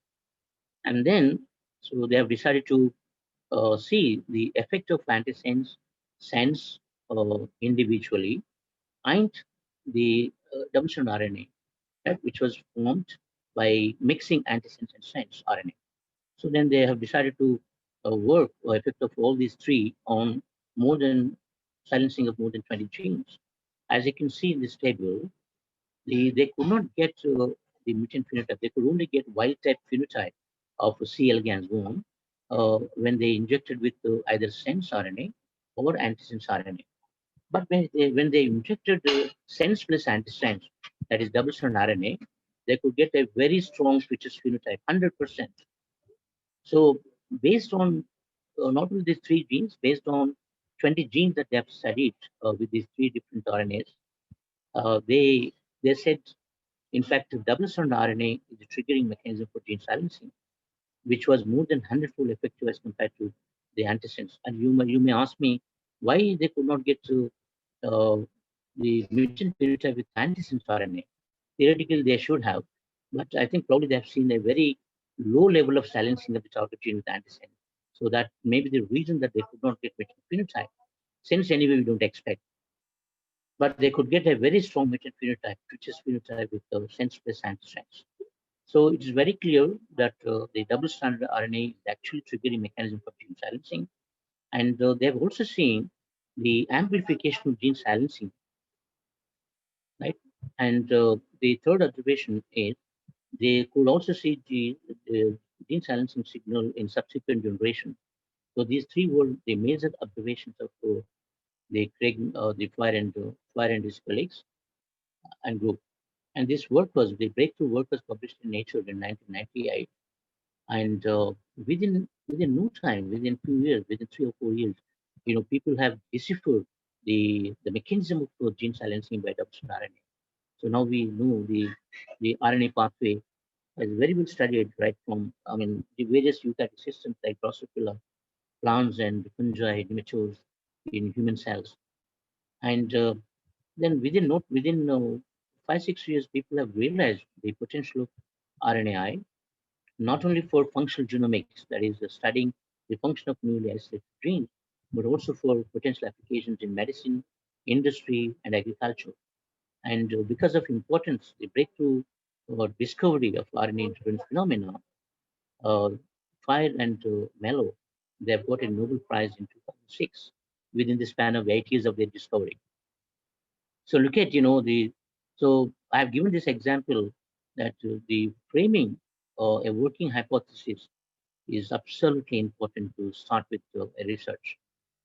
Uh, that simple working hypothesis has led to discover, not only discover important RNA interference, but they have also got Nobel Prize for this important discovery. In fact, scientists believe that RNA interference discovery, is the second major true discovery after the DNA structure by Watson Crick. Yeah. So then comes the setting of research objectives. Right after generation of hypotheses, you have to write specific objectives, not more than 4 or 5.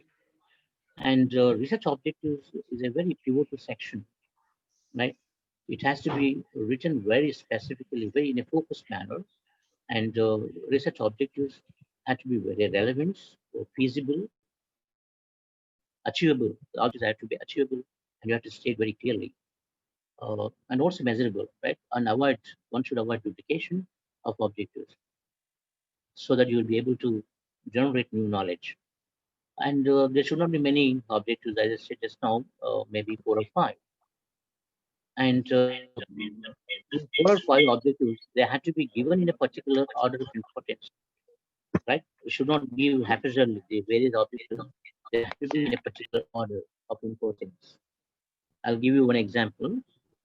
Like I've given how we define the objective with the example from my own lab. Just now I've mentioned that RNAi technology uh, has already proven to be a novel and potential alternative for the control of fungal pathogens and other diseases like viruses, nematodes, and insect pests. So what is important is you have to knock down or you have to silence a vital gene in the target pathogen, like fungal pathogen or insect pest or nematode. So here, many years ago, we have identified ornithine decarboxylate gene of the target fungal pathogen, that is Fusarium oxysporum, which causes wilt disease in tomato. Right? We wanted to silence this gene, ODC gene, by RNA interference for the control of fusarium wilt caused by Fusarium oxysporum in tomato. So here, like this is the main aim, the prime aim of our study or project. So how we define objectives based on this key question that you have asked. So here I've written down objectives.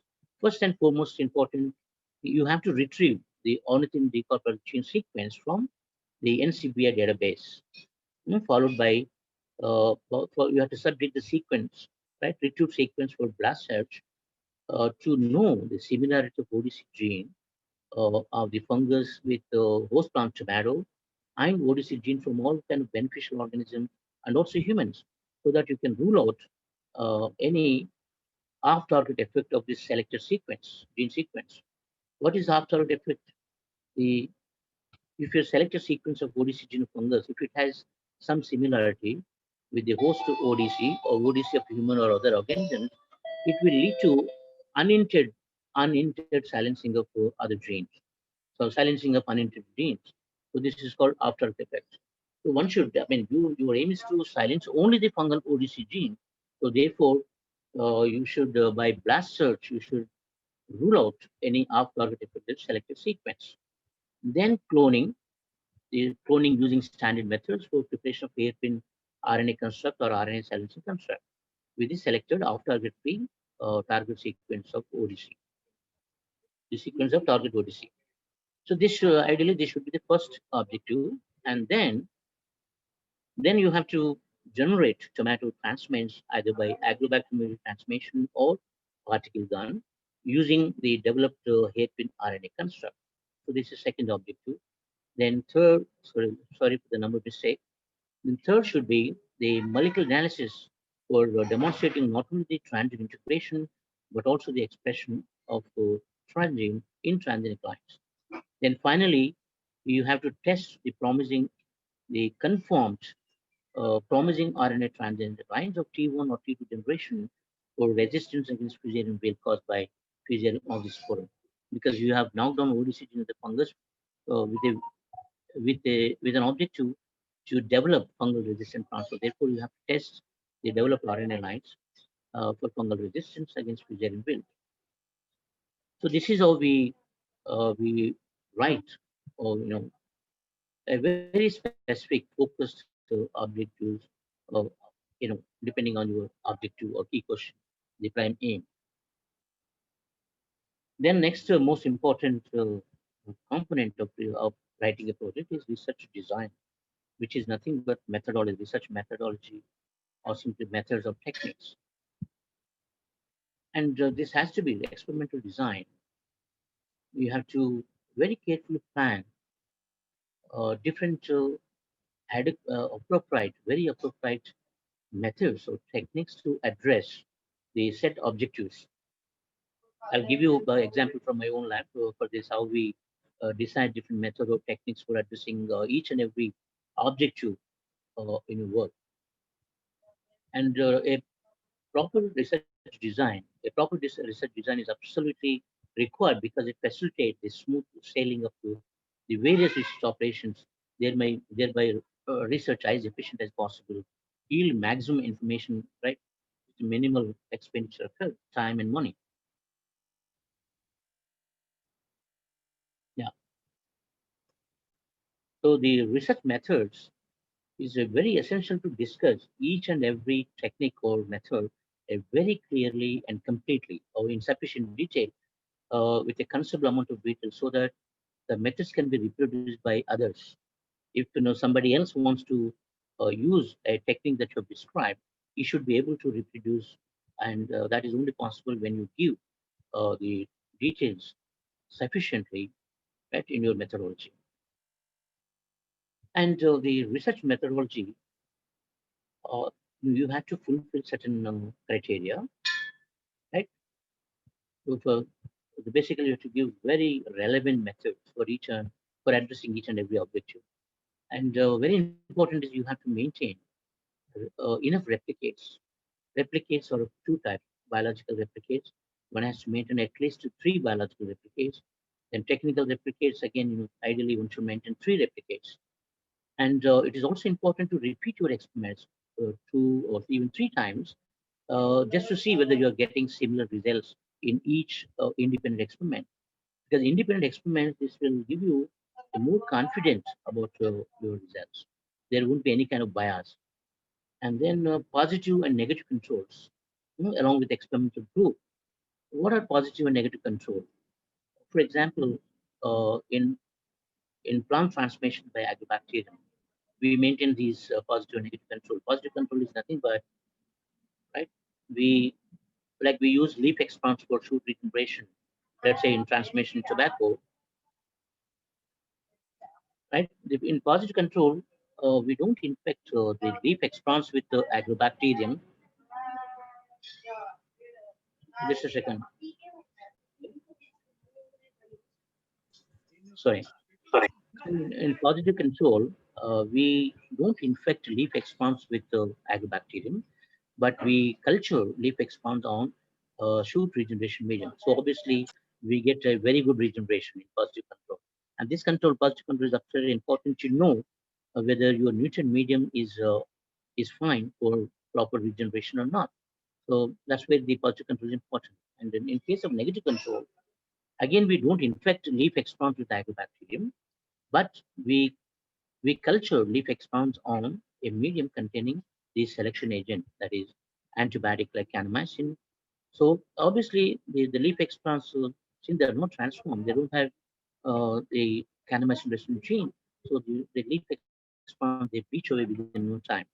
And this control is important. This control will tell you the how stringent is your selection, right? You have to use optimum concentration of antibiotic like kanamycin so that in the experimental group, your selection is very stringent, and you get mostly the positive transplants. And in the third group, experimental group, here we infect leaf expanse with overnight grown agrobacterium for about 10 minutes. Then we culture, uh, you know, for 2 or 3 days on shoot regeneration medium. This is called co-cultivation, co-culture. And then we transfer co-cultivated leaf expanse onto selection medium containing antibiotic. So only the transformed cell having received cannabis-resistant gene, they will be able to grow and regenerate into shoots. The many thousands of untransformed cells, they die off within few days because they have not received cannabis-resistant gene. So the selection is absolutely important to eliminate the many thousands of untransformed cells. So therefore, the positive and negative controls are absolutely important, uh, along with experimental group. Then principles of local control. This is applicable for only certain kind of research. For example, I'm giving one example here. In case of breeding, plant breeding, the breeder, he wanted to improve the yields of a particular crop. And then usually an improved variety means the yield advantage should be 10 to 15% minimum, ideally 20%. So for this, you have to use a local control. What is local control? Let's say the farmers are already cultivating a variety very widely because that is already having high yield and some other beneficial traits. So obviously, if a breeder has come up with an improved variety, he has to uh, grow the developed hybrid variety along with the local control, which can act as a check. Then, if he demonstrate that the hybrid variety that he has created has at least 10 to 15% yield advantage over the local control variety, then that newly developed hybrid can be released as a new variety. This is called local control, and so in medical field also some people do. Then workplace, the site observation data collection.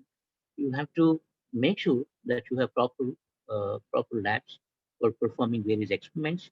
Then infrastructure, in terms of infrastructure facilities, like if you're working in plant tissue culture area, plant tissue culture lab or growth chambers, or work in environment chamber. Then if let's say if you're working breeding, plant breeding, you have to have adequate field, right, for growing the plants. Then instrumentation, you have to make sure that the required equipment is available in the lab so that your research won't hamper. Then, then coming to specific procedures or techniques or methods, right? So depending on our objective, you may have to think about a very relevant molecular biology techniques or cell culture techniques or recombinant engineering techniques, nucleic acid hybridization techniques, etc., or PCR-based techniques. So that is how, right, we decide the adequate relevant techniques for each and every objective. Then the principle of randomization. This is very important, in some kind of research, like for example, plant breeding or mutation breeding. So the randomized tables are available from any statistical book. You can just follow the randomized tables for growing plants in a randomized manner, so that you can avoid the error. The randomization is very important in breeding because the soil fertility and the other characteristics of the soil are not same from one side to other. So, and then by randomization, you can the change in soil fertility, etc. Then study of population, the sampling specification is important. This is very pertinent in case of population studies in humans or animals. Yeah, humans, let's say, then you have to consider certain criteria like race, human race, or region, or country of origin. These are very important while collecting the samples. Sample design, size is very important. In human medical research, for example, somebody is working on the genetic basis of a particular disease in human. So he has to maintain at least 20 to 200 samples or more, so that you generate a very valuable data. 10, 50 samples won't help, right, for drawing a meaningful conclusion. So minimum, so you have to maintain a minimum sampling size.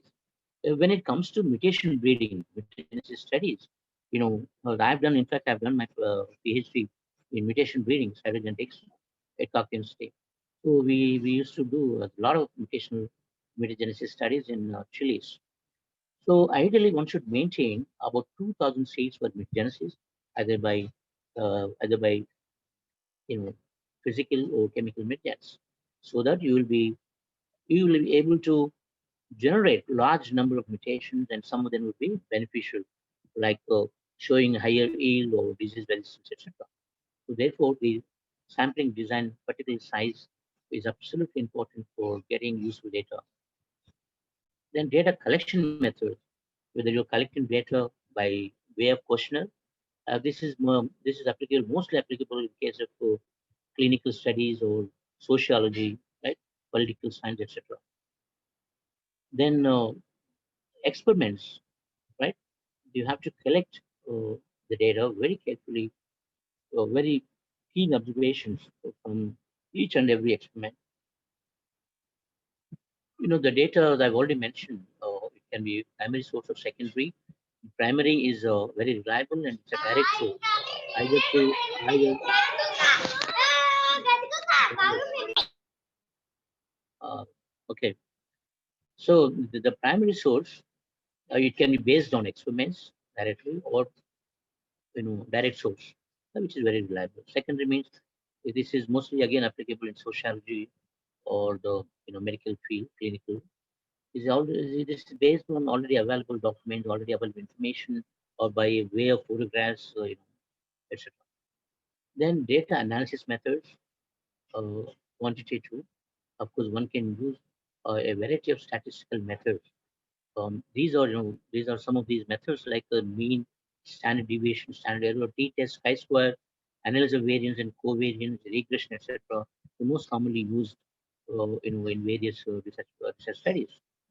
And of course, when we were PhD students, we even young faculty, we used to do all these statistical methods manually, right? Because those days the software programs were not available, but these days, you have a very wonderful software programs. Within no time, you can analyze the data by using any of these statistical methods.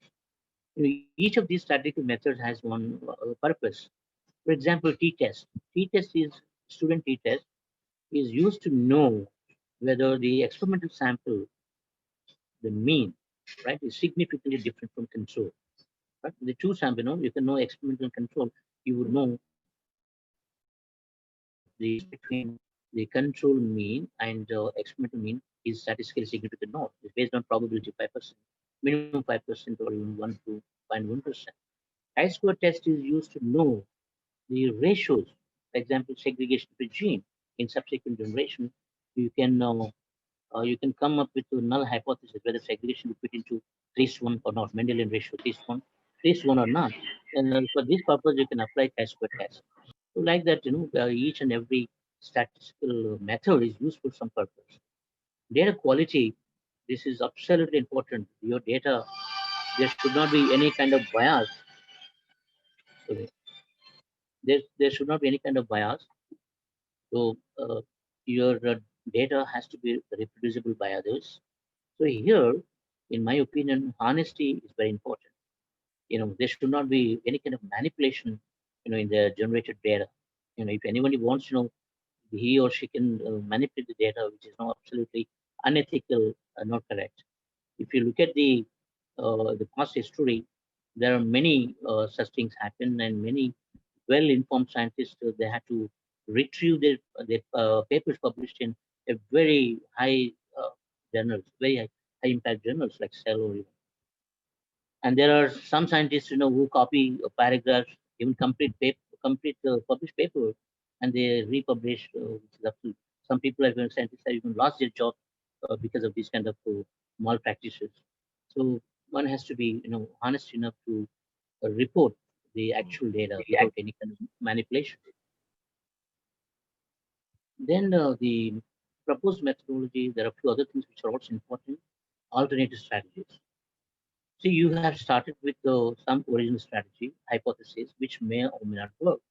Right in the beginning, when you write a proposal, right in the beginning, you have to think about alternative strategy.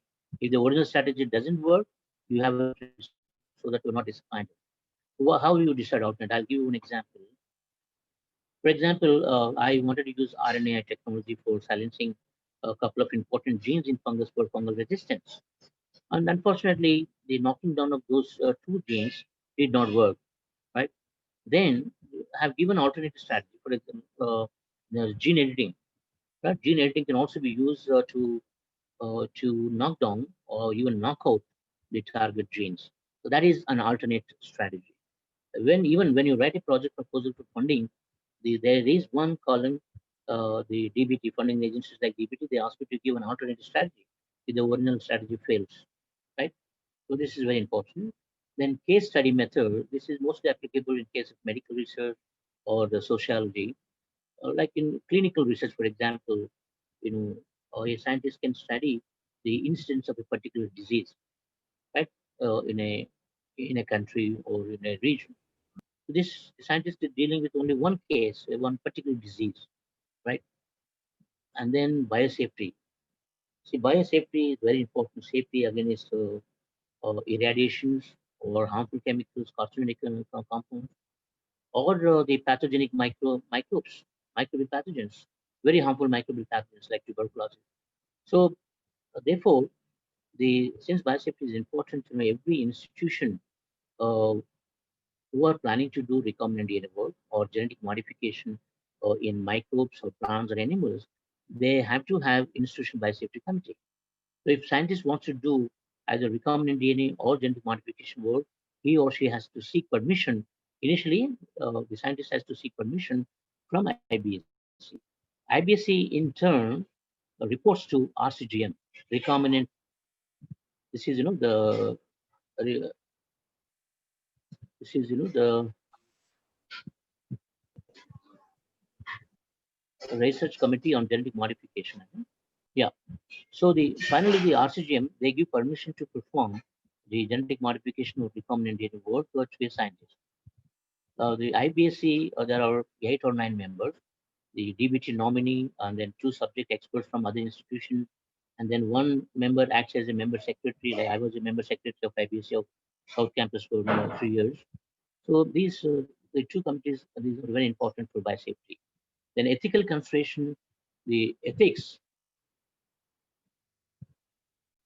Like if anybody wants to work on animals or human subjects, so he or she has to take permission not only from IBSC but also from ethics committee, right, or animal committee or ethics committee, right. So these are important points related to the proposed research methodology. Here I'm giving one example of my own from my own lab, how we uh, do experimental approach to address the set objectives. I've already discussed the objectives related to control of fusarium built in tomato by silencing ODC gene of target fungal pathogen by RNA interference. Let's see, I've given, I think, 4 or 5 objectives, and let us discuss what methods, appropriate methods can be used to address these objectives. The first one is, retrieval of ODC gene from NCBI. This is just only is a search, right? You can easily retrieve based on accession number. You can retrieve ODC sequence from NCBI database. Then after retrieval of the sequence of ODC, you can subject the ODC for homologous search using BLAST. This is freely available, right? To rule out any afterlife effect. Then after selecting afterlife free of about 200 base pair size of a partial target gene, now the selected partial gene sequence can be, yeah, this is how, when I'm showing with the diagram, how we do a thorough in silico analysis for the selection of off-target free ODC gene sequence of PJ. So initially retrieval of the sequence ODC sequence from NCBI, homologous search by using BLAST, and then where then we identify quantitative small interfering RNA molecules of these from the selected sequence to a software program called Target Finder, sRNA Target Finder. And then we also go for M4 software to predict the stability of the hairpin structure, as shown on the right-hand side. So after doing all this exercise and after knowing that your selected sequence has minimum homology, which can form a potent and quantitative sRNA molecule and can form stable double-strand RNA structure, then we go ahead. Then we go ahead using this selected sequence for the preparation of hairpin RNA construct. Of course, you have to clone. Since you have only the sequence, you have to clone the target gene ODC from fusarium. So for this, of course, either you can the PCR-based cloning. You can go for isolate RNA, total RNA, and make cDNA. And cDNA can be used for cloning the ODC gene from fusarium using RT-PCR. Right. So here you are using RT-PCR method to clone the gene. And then how we prepare hairpin RNA construct. These constructs can be used prepared by using standard recombinant DNA techniques, restriction enzymes node. So you have to initially you have to decide a suitable vector, right? Like the PKMBA vector, plant binary vector, or there are RNAi expression vectors which are already available, and then you can clone your target sequence in sense and antisense by using appropriate restriction sites. And this RNA expression vector already has an antibiotic marker gene, and here cannabis resistant gene, that is neomycin phosphotransferase 2 is a cannabis resistant gene. So this is how we prepare RNA silencing construct using proper restriction enzymes and other cloning techniques, standard cloning techniques.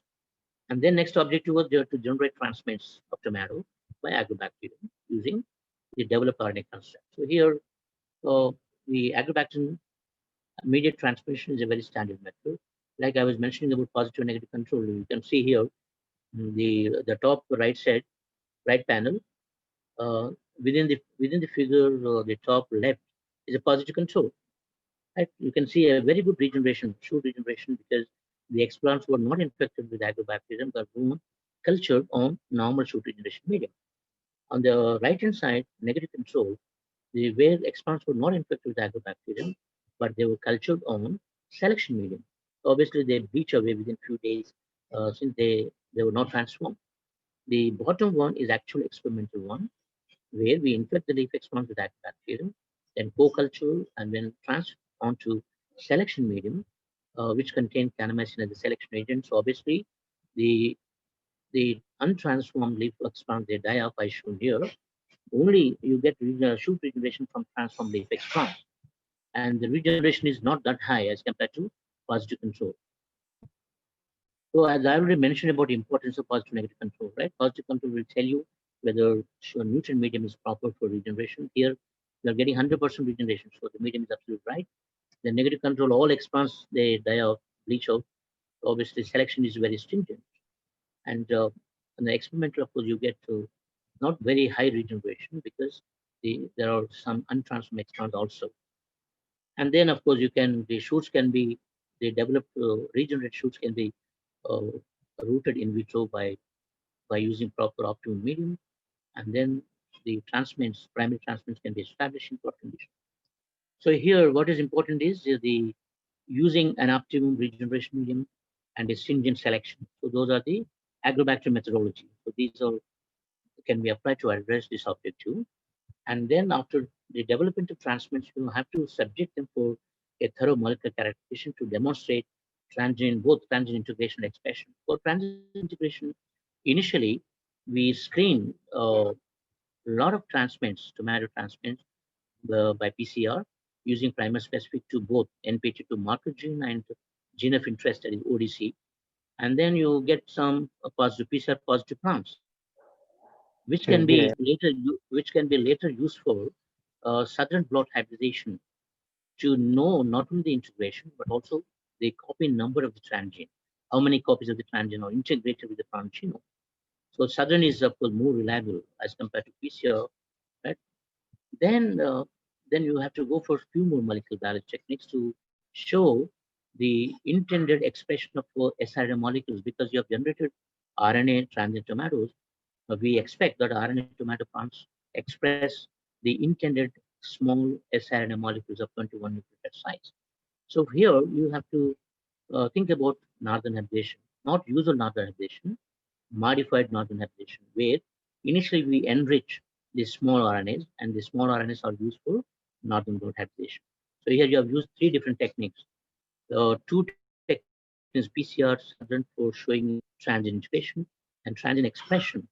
In terms of the expression of siRNA molecules, you have used modified northern hybridization.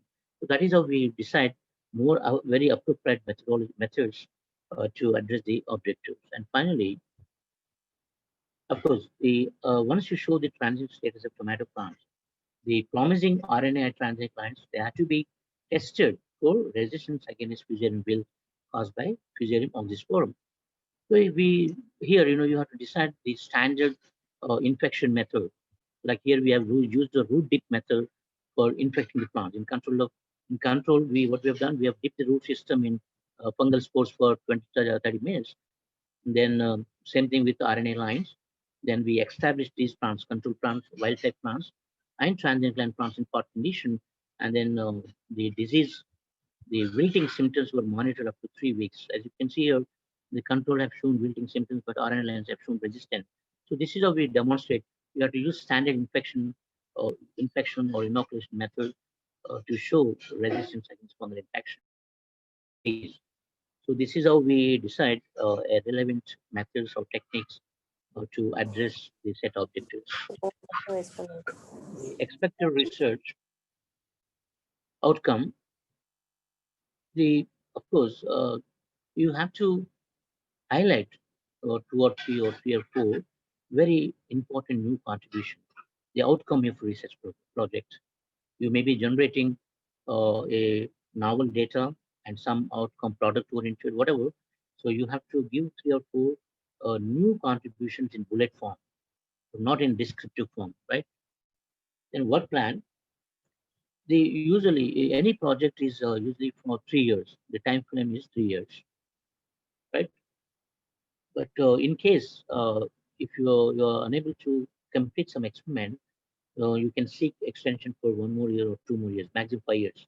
Even the research projects with funding, 3 to 5 years, depending on the progress of the work. So the work plan, they should also include the sequence of tasks, the objective, and the deliverable, right? Your time frame. The first object, for example, you have to give a time frame that you will be completing in 6 months' time. And second objective, another 6 months. That means up to 1 year. So the time frame is important for each and every objective with the deliverables. The task first, and then deliver what is going to what you're going to get from each and every objective after given time frame. At the end, of course, you have to give a synopsis. That is nothing but abstract. So this will give a panoramic view of your research for quick analysis by the supervisor or the funding agency, right? So basically, it gives gist of your proposal in a nutshell, in a abstract. At the end, of course, you have to cite. You must have cited a very appropriate references in the introduction. That is background information, national, international status of the research in a particular area, and also we also cite references for methodologies, different methods or techniques. So all those bibliography or references, they have to be given at the end in an alphabetical manner. If you want, you can also give in number wise. The number wise giving references in number wise is more tedious. Because ideally, one should go for alphabetical arrangement of bibliography.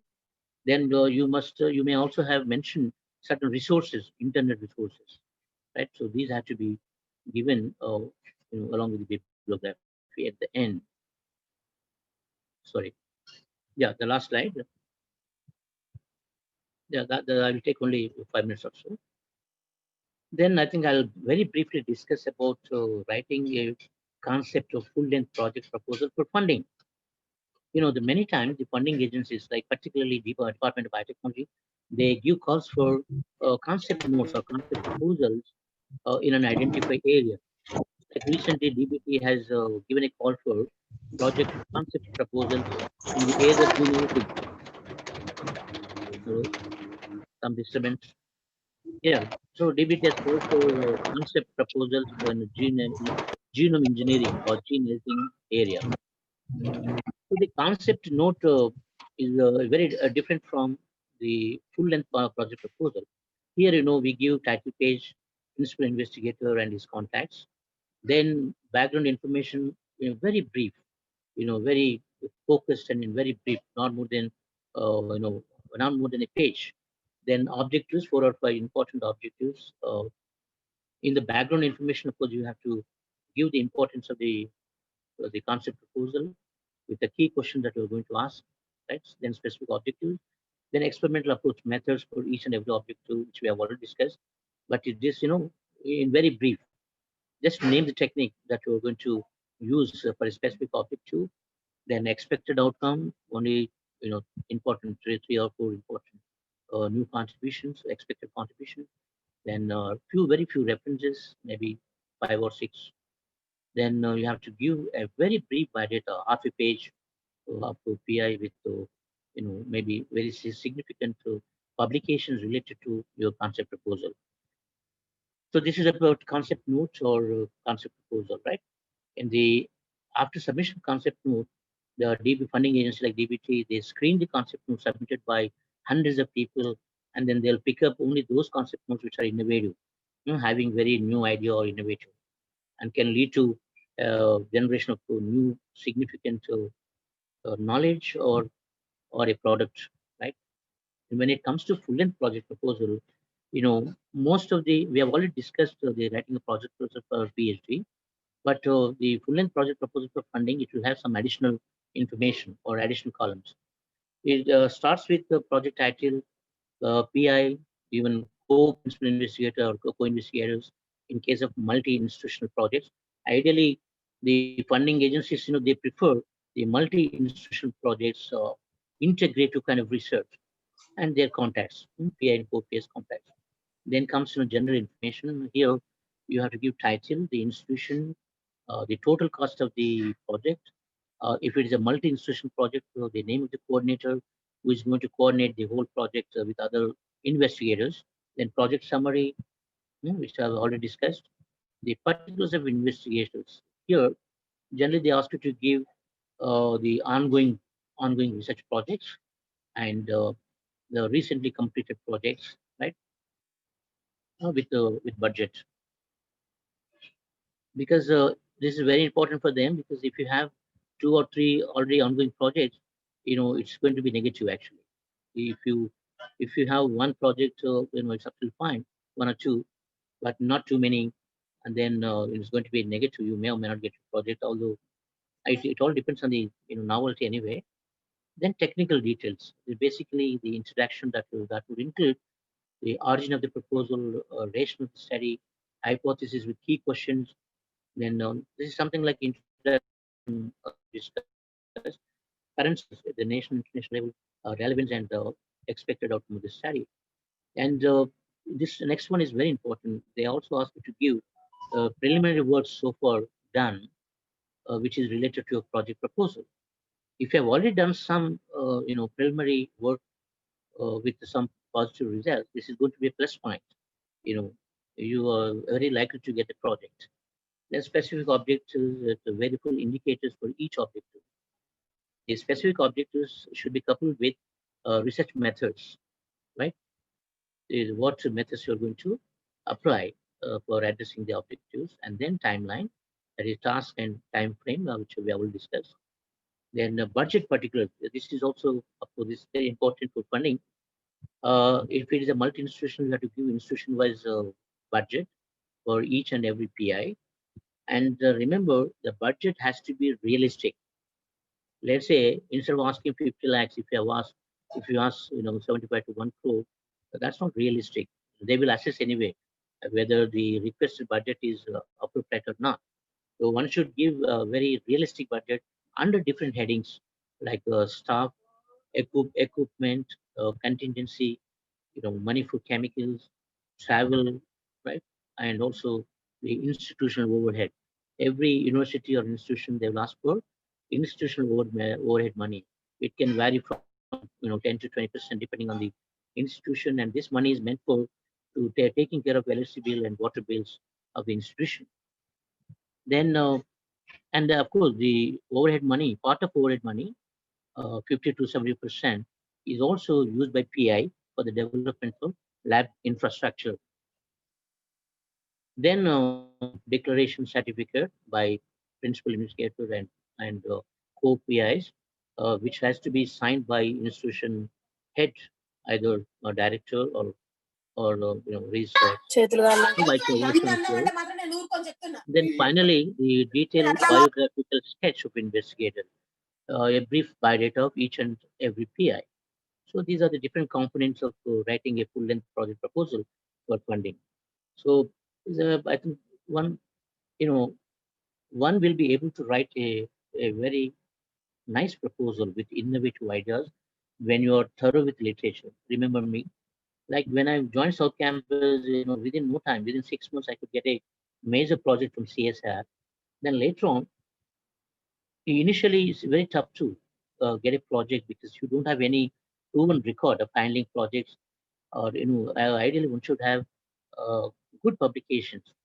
If you're submitting a project proposal, you should ideally should have 1 or 2 publication in that area, or at least a related area, so that the funding agency would know that you have required expertise to handle the project. It so happened like after a couple of years or so, uh, no, after 3 or 4 years, I've written 5 projects, thinking that I might get 1 or 2, and but it so happened that I've got all 5 projects, fortunately. And then during 1999, 2003, even I had 7 projects, including 2 international projects from European Commission and Indo-French a couple of us from DBT, DSTs, and whatnot. So that was a golden era in my lab, and I had 23 people, including 6 postdocs working, and Dr. Christopher, he was also in my lab for about 5 years as a postdoc, probably during that time. And we could publish more than 40 papers during that 4 years of time. And that was a golden era in my research life. So, so take your own time and then come with a novel idea, an hypothesis, and then put everything in a proper order, write a good project proposal.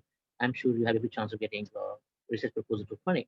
So with this, I would like to thank all the audience for your patience and the organizers of this webinar for the invitation to share my views on research methods, methodology, and writing a project in particular. And now I would like to take up any questions, if you have any questions or queries. Thank you. I'll come back to. Thank you, sir. I now ask. I'll request. I'll stop. Yes, sir. I'll Stop your presentation. Yes, sir. Yeah.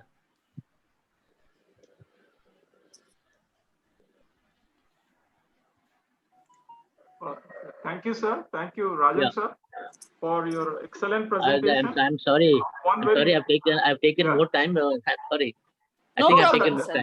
No, sir. It is the need of the hour of our upcoming university. So, thank you very much, sir. One very important thing that sir mentioned, all the participants is, even commerce and business management is, all of us suffering from coronavirus pandemic now. Okay. Sir was presenting about RNAi technology. So RNAi technology could be an answer for developing medicine.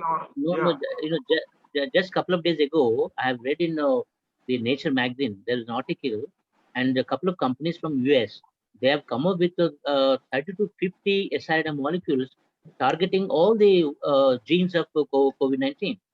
I think that very soon they're doing clinical trials now.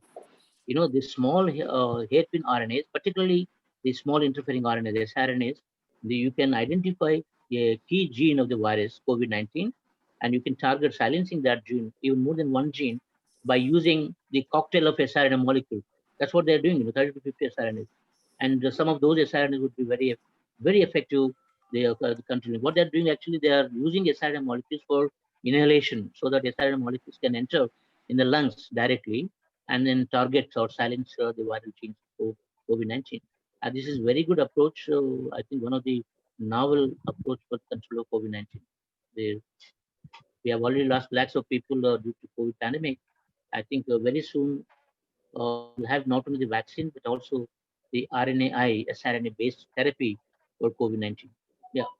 Yes, sir. Thank you, sir. Thank you so much, sir, for your nice presentation. Sir, I would request you to please give the PowerPoint presentation so I can transfer it to all the research scholars. It will be useful for them. Yeah, sure, I'll do that. Yes. Yeah. Thank you very much, sir. Thank you. Thank you very much, Rajam, sir. It was a real, very enlightening presentation. Thank you very much, sir, for taking your time off. Now we'll go to the last speaker. That is, we have our registrar, Dr. M. Ravinder, who is going to speak on intellectual property rights. Over to Suma for a brief introduction of our registrar. Professor M. Ravinder, the present registrar of Chaitanya deemed to be university, is a doctorate in chemistry from Kakati University in the year 2007. Sir is qualified in NET and has an experience of 20 years in teaching chemistry at UG, PG and research levels. Sir also has 38 papers in national and 4 international journals. And very happy to share that he's also having a patent on US patent on metal complexes of anti-cancer activity. He's got this in the year 2010. Sir also attended 14 national and 3 international workshops and seminars. He was also the convener for one national workshop. And under his guidance, 2 scholars were awarded PhDs. And he is having 15 years of administrative experience in different positions. He was the coordinator for IGNOU, chairman, Board of Studies in Chemistry, head Department of Chemistry for UG programs. He was also the additional controller of examinations of our Chaitanya colleges and also the controller of examinations. Thank you.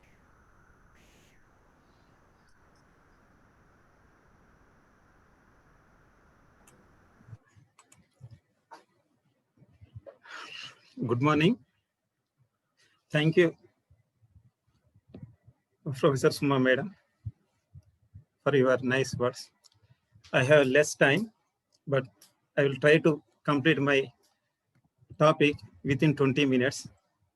Intellectual property rights. Intellectual property rights are ingenious property, means it cannot be stolen or other things. So very,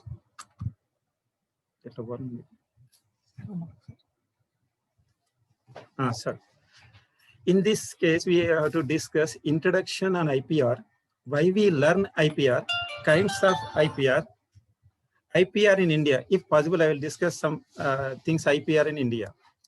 First, consider a simple introduction. IP, it means the property which is created with intellect, such as invention, books, painting, music, songs, symbols, name, images, or anything which is born in the mind of an intellectual. So that means IP means it is the born thing in an intellectual mind. IP, like any real property, something, how the properties are present in outside, physical properties, how we can sell, bought or licensed. Similarly, IP, like any real property that can be bought, sold, licensed, exchanged, given away. The owner of IP can prevent unauthorized use and can take legal action in case someone else use it without permission. So that given. The legal rights conferred on such property are called intellectual property rights. These rights are outlined in the Article 27 of Universal Declaration of Human Rights, which provides for the right to benefit from the protection of moral and material interests resulting from authorship of scientific, literary, or artistic productions. So, why the need of intellectual property? So, intellectual property need have become important in the face of changing environment such as global competition, because the intellectual property is a very important in a global way. So one can invented in USA, other can invented in other places. So the same type of research is going on. They have more competition between the inventors. So it is a global competition. So in the global competition, the rights are very, very important. So intellectual property rights are because if you do not take an intellectual property, so how much intellectual we have, but it is not come into the picture. So high innovation risk, because if you are doing some research, the same thing is happening in another case. So here, what we invented becomes a risk because there are already other cases they are invented. So we have to take high innovation risks are there, short product cycle, need for rapid changes in technology. So there is a rapid changes may happen in the technology, high investments in research and development. So in a drug company, when put a R&D cell, they put most of the money in the research and development. So there is a high investment. So that much of investment they put, when they get a particular drug, they should have some right to use only those people for some years. So that's why the intellectual property are needed. High skilled human resources are required. So with the opening of trade in goods and services, there is a possibility of infringement leading to inadequate return to the creators of the knowledge. So that should be not be violated. Infringement, the IP rights are not violated by others or created, they are stolen by the creators' knowledge. IPR ensure R&D costs and other costs associated with the introduction of new products are recovered and enough profits are generated in the market. That's why the intellectual property is needed. Why need to learn intellectual property? That is also important. Intellectual rights deals with the largely three important things. The rights, how the rights are utilized, the creation of those rights. So when we have intellectual property right, from that intellectual property right, other things are also created. I need enforcement, how it is enforced. When you're working on a team that invents something that has a potential commercial value, a basic understanding of the legal basis of IP can prepare to make the best choice involved with the commercialization invention. So when we invented in a particular group, so if you have IP rights, so that contains some choices. We have particular choice for commercialization invention. IP has become the new watchword in almost any career, not only in science, not only biotechnology and other things, everywhere. So in a art field or science field or in other, all fields have IP, intellectual rights. Look around and find imprint of IP everywhere. IP is, it's have it footprints in every things. As a result, any person today who does not understand at least the basics of intellectual property and its value and role in science, business, or arts, and the profession will find him or herself at a distinct disadvantage in the world of tomorrow. So now I would like to discuss some types of IPs. Just observe this thing. It is a simple grinder that we see in our houses. So here contain bidirectional grinding. So that bidirectional is a property which is born in a mind of a particular person. That bidirectional grinding is a patented technology. So first thing is, anything is born in the mind, intellectual mind, so that can be patented. So there are several types are there. First, I consider patent. So the term patent gives a monoplastic rights to its owner to exclude others from making, using, selling, offering for sale, or importing the product or the process for producing the product without his consent. So that is patent means that thing. So which should be patented? What should be patented? Any product or process which is new. Remember, any product or process which is new, non-obvious, and capable of industrial application can be patented. The term of every patent in India is 20 years from the date of filing the patent application. While doing my research, we prepare some new complexes using copper and nickel. Those complexes, we found that they have a good anti-cancer activity. So we went for the US patenting. So those two complexes are these two complexes, the copper quinoxylene complexes and nickel quinoxylene complexes. These are two metals. So these compounds are new compounds are prepared in our lab. And these two compounds have a good anti-cancer activity, which matches the cisplatin anti-activity. So that's because of that reason we went for patenting in 2010. But some any drug or other things, agents are there. The biological movement is also important, whether it is go to the human body or the dissolveness or use other things are also important. But it is a new thing that shows a good property. That's why we are going for patented with these analogous compounds. Just observe this one. This is a helmet, two helmets. So contains a design, a different design, not a normal helmets. So this Vega design, that design is patented. So we can patent our other things.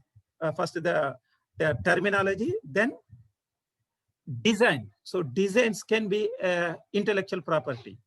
So industrial designs are the features of shape, configuration, pattern, ornament, or composition of lines or colors applied to the product, which make it look different from other articles in the market. There are several helmets, several things are there.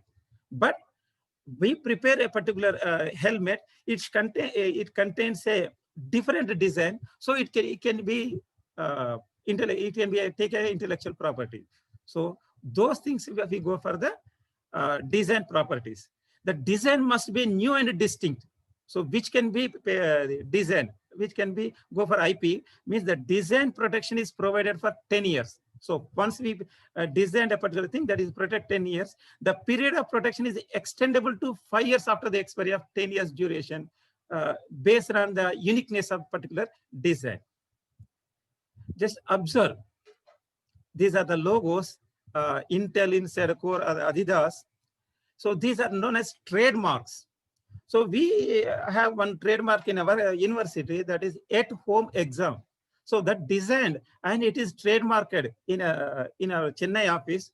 So which is designed means it should which is trademark means it contains a different look. Trademark is a mark accorded with protection intended to serve the purpose of recognizing the source or origin of the goods or services to which a particular mark belongs. So like Amul, the taste of India. A trademark is a mark which is a unique. So that should be unique, distinctive, made up of names, symbols, signs, etc., and capable of distinguish one product from another. So the trademark should not be similarized to other product. So the term of reissued trademark is 10 years, which may be renewed for further period of 10 years on payment of prescribed renewal fees in Indian Patent Office. Just observe this one, copyrighted, all rights reserved. So it is another type of intellectual property. So there is known as copyrights. A copyright is an exclusive legal right, protects original works of authorship, that are fixed, intangible form of expression. Copyright owner has rights to reproduce, translate, adapt, perform, distribute, and publicly display the work things. So which is go for the copyrights, literary, including software, artistic, dramatic, musical, sound recording, cinematograph, films fall into copyrightable works. So just observe this one. So those are different things. Is a geographical indication, that is Bengali Rasagulla, the GI type. So some of the inventions are belongs to a particular region. So the geographical indications are important for a particular place. So the geographical indications of goods are defined as that aspect of industrial property which refer to the geographical indication referring to a country or to be a place situated therein as being the country or place of the origin of the product. So it is also contained 10 years, a renewal for other 10 years. So geographical indication, which geographical indication is primarily an agricultural, natural, or a manufactured product, particular handicrafts, industrial goods, originated from a definite geographical territory. In our Telangana, in a Sirisila region, there are particular saris are there. They contain a geographical indications. So just observe this one. Now it is a very important for our ancient Indians. So protection of plant varieties and farmers' rights authority, that is a branch, Ministry of Agriculture, Government of India. So now it is play an important role because the seeds, other things are very important. So plant protection, that is also intellectual property. So to provide an effective system for protection of plant varieties and rights of farmers and plant breeders. So that to recognize the farmers in respect of their contributions. So which is to be plant protection, new variety, derived variety. So new varieties are derived varieties, trees and vines. Vines means a grape type of plants. So for the trees and vines, it contains 18 years and other crops are contain 15 years. Just observe this one, it is belongs to the semiconductor technology. So electronic side. Semiconductor layout designs are also an intellectual property, right? So that is a play an important role in the computers and any machines which are automated. So in that case, the layout of semiconductor design is important. So unique designs are there. So protection for that also important. So that is also a IP, intellectual property. So protection provided for the layout designs of a semiconductor integrated circuit. A washing machine is running means it is contains a particular semiconductor. So that that thing also be patented. And this intellectual property, it contains a 10 years validity. So which is the semiconductor layout design means that is original, distinctive, capable of distinguishing from any other layout design. So a small changes may happen in semiconductor. So that is not good thing. So that design should be distinguished from other layout design also, a major distinction, not a similar, major distinction that we can go for the semiconductor layout design, intellectual property. Now this is a very important for Indians because these properties are some other people are taken properties in USA, other thing, that is our turmeric and neem. So these are called genetic resources and traditional knowledge. So we have a lot of traditional knowledge in India and in Asian days. So those knowledge are also intellectual properties of countryside. So genetic resources refer to genetic material of actual or potential value. Genetic material is any material of plant, animal, microbial, or other origin containing functional units of heredity. So that means the genetic heredity means. Traditional knowledge means the knowledge systems, innovation, and practice of local communities across the globe. So the Biological Diversity Act. So based on these things, in 2002, it come into the picture. The Biological Diversity Act 2002 was enacted for preservation of biological diversity in India and provides mechanism for equitable sharing of benefits arising out of the use of traditional biological resources and knowledge. In some other countries, some of our traditional knowledge is used in some other countries. So that's why the act is prepared in 2002. That is the Biological Diversity Act. And now in India, our government taken some steps to store the traditional knowledge in digital library. It is set up by the CSR and the Ministry of Ayush, maintains the Asian knowledge of traditionally passed verbal knowledge, example, knowledge about medicinal plants. So we have several medicinal plants in India. The old Ayurvedic doctors, they know uses of different plants. Those medicinal plants, they come from heredity. So that maintains a ancient knowledge of traditionality. So that's is important. Encourages modern research based on the traditional knowledge. So in our chemistry, we do for isolation of the natural products. So that is, we take a medicinal plant, from that we isolate some of the products and we observe their work in a synthetic form. Access given to the several international patent offices. Translation, this particular thing, the knowledge in the library, translation available in 5 international languages: English, Japanese, French, Spanish, and German. So it is also 3 lakhs entries of traditional Indian medicinal system of Ayurveda, Unani, and Siddha and Yoga. So that thing, it is a good steps taken by the government in the Ministry of Ayush. Now, last thing in this, do just observe KFC and Coca-Cola. Trade secrets. So this is the important thing. They made this KFC or Coca-Cola, but they do not give any information about their ingredients, how they make. So that is a business information which provides an enterprise. A competitive edge may be considered as a trade secret. So in what proportion they are mixed. So those things. So we invention a medicine. But the medicine for particular contains a different types of different steps are there. We can't show those steps in what pathway they get. So that is kept as a trade secrets.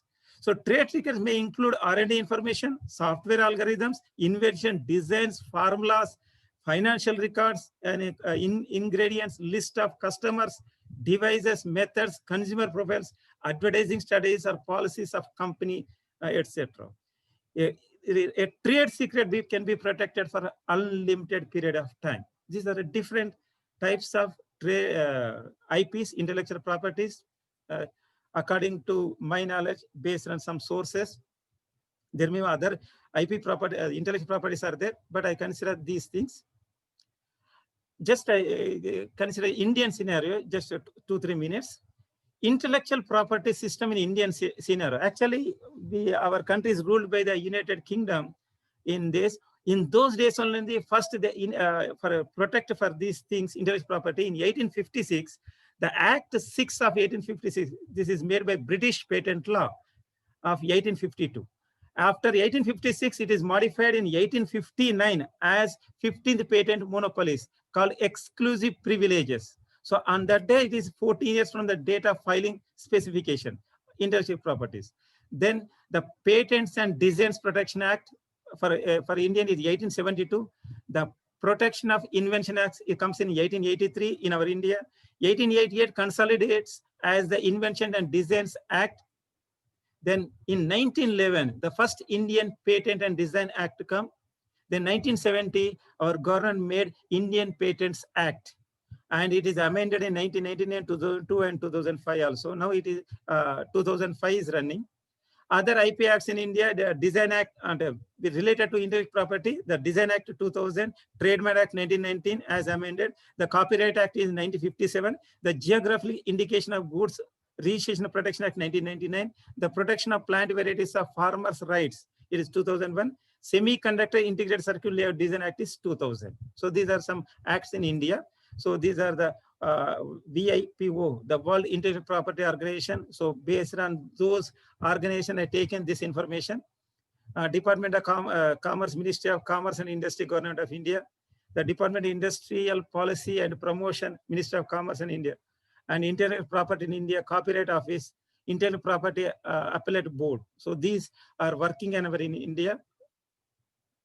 And Ministry of Commerce and Industry, World Department of Industrial Policy, now Department of Promotion of Industrial Internal Trade.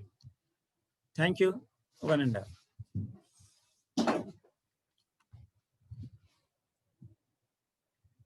Thank you.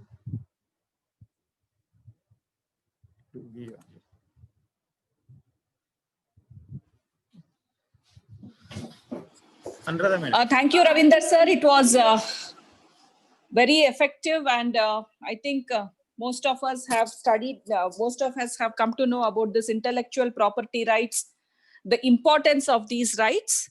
I request Christopher sir to give a gist of the talk which sir has spoken. Christopher sir.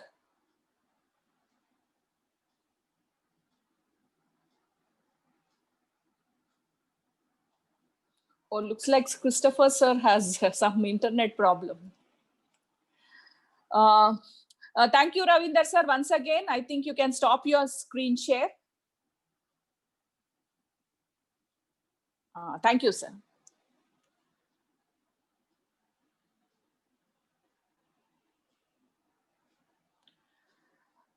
So at the outset, this is the end of the last lecture for today. At the outset, I thank our Chancellor sir for giving us an opportunity to interact with the research intellectual of the country for the budding research scholars. I thank Chancellor sir for giving us this opportunity.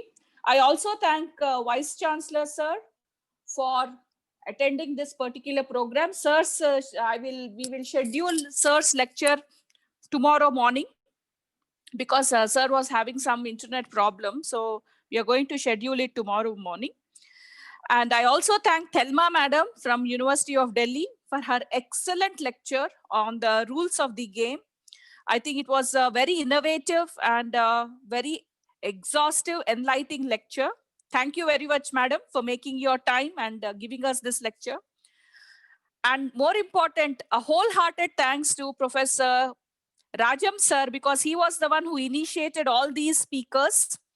I think in case it was a offline, I think a big round of applause to Rajam sir for making this program a very grand success by bringing in and roping in many from various universities to this particular seminar. I also thank Ravinder sir. Thank you. I'm still hearing. I'm here. Thank you. Okay, sir. And it was really, sir, you are the, I think I can say you are the force behind this particular webinar. And I also thank Ravinder sir for giving an excellent lecture on intellectual property rights. At the outset, I also thank our co-chairperson, Vikram Reddy sir, Satvika madam, who have joined and they have been helping us in organizing this particular webinar. They were very particular that all the speakers should be of a very high repute. And we are very happy to see all those persons in this particular webinar. And for the participants, today's our Vice Chancellor's lecture will be again delivered to you tomorrow because there was some internet problem today. So I request all the participants to again join tomorrow at 9 o'clock. Tomorrow we'll have 4 speakers. One is Tapasya ma'am, and first we'll start with Damodar sir, Tapasya ma'am. Then we have P. Mukesh, Dr. P. Mukesh, and finally Dr. S. Kavita, who will be talking on plagiarism. Thank you, students. Thank you, research scholars. Thank you, deans, head of the departments, and other participants of this particular webinar. Thank you very much. We'll again meet tomorrow at 9 o'clock. Please see that your mobiles or your laptops are fully charged, because that excuse of not having it charged and not having internet is not a good excuse, especially for the budding researchers. So thank you very much. We are going to leave the meeting now. Thank you, ma'am. Thank you, ma'am. Thank you, madam. Thank you, ma'am. Thank you, madam. Thank you very much. Thank you, ma'am. Thank you, ma'am. Wonderful session. Thank you, madam.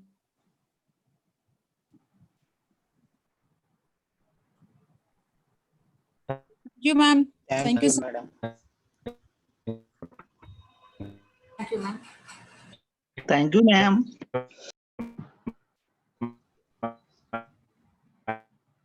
Thank you, ma'am.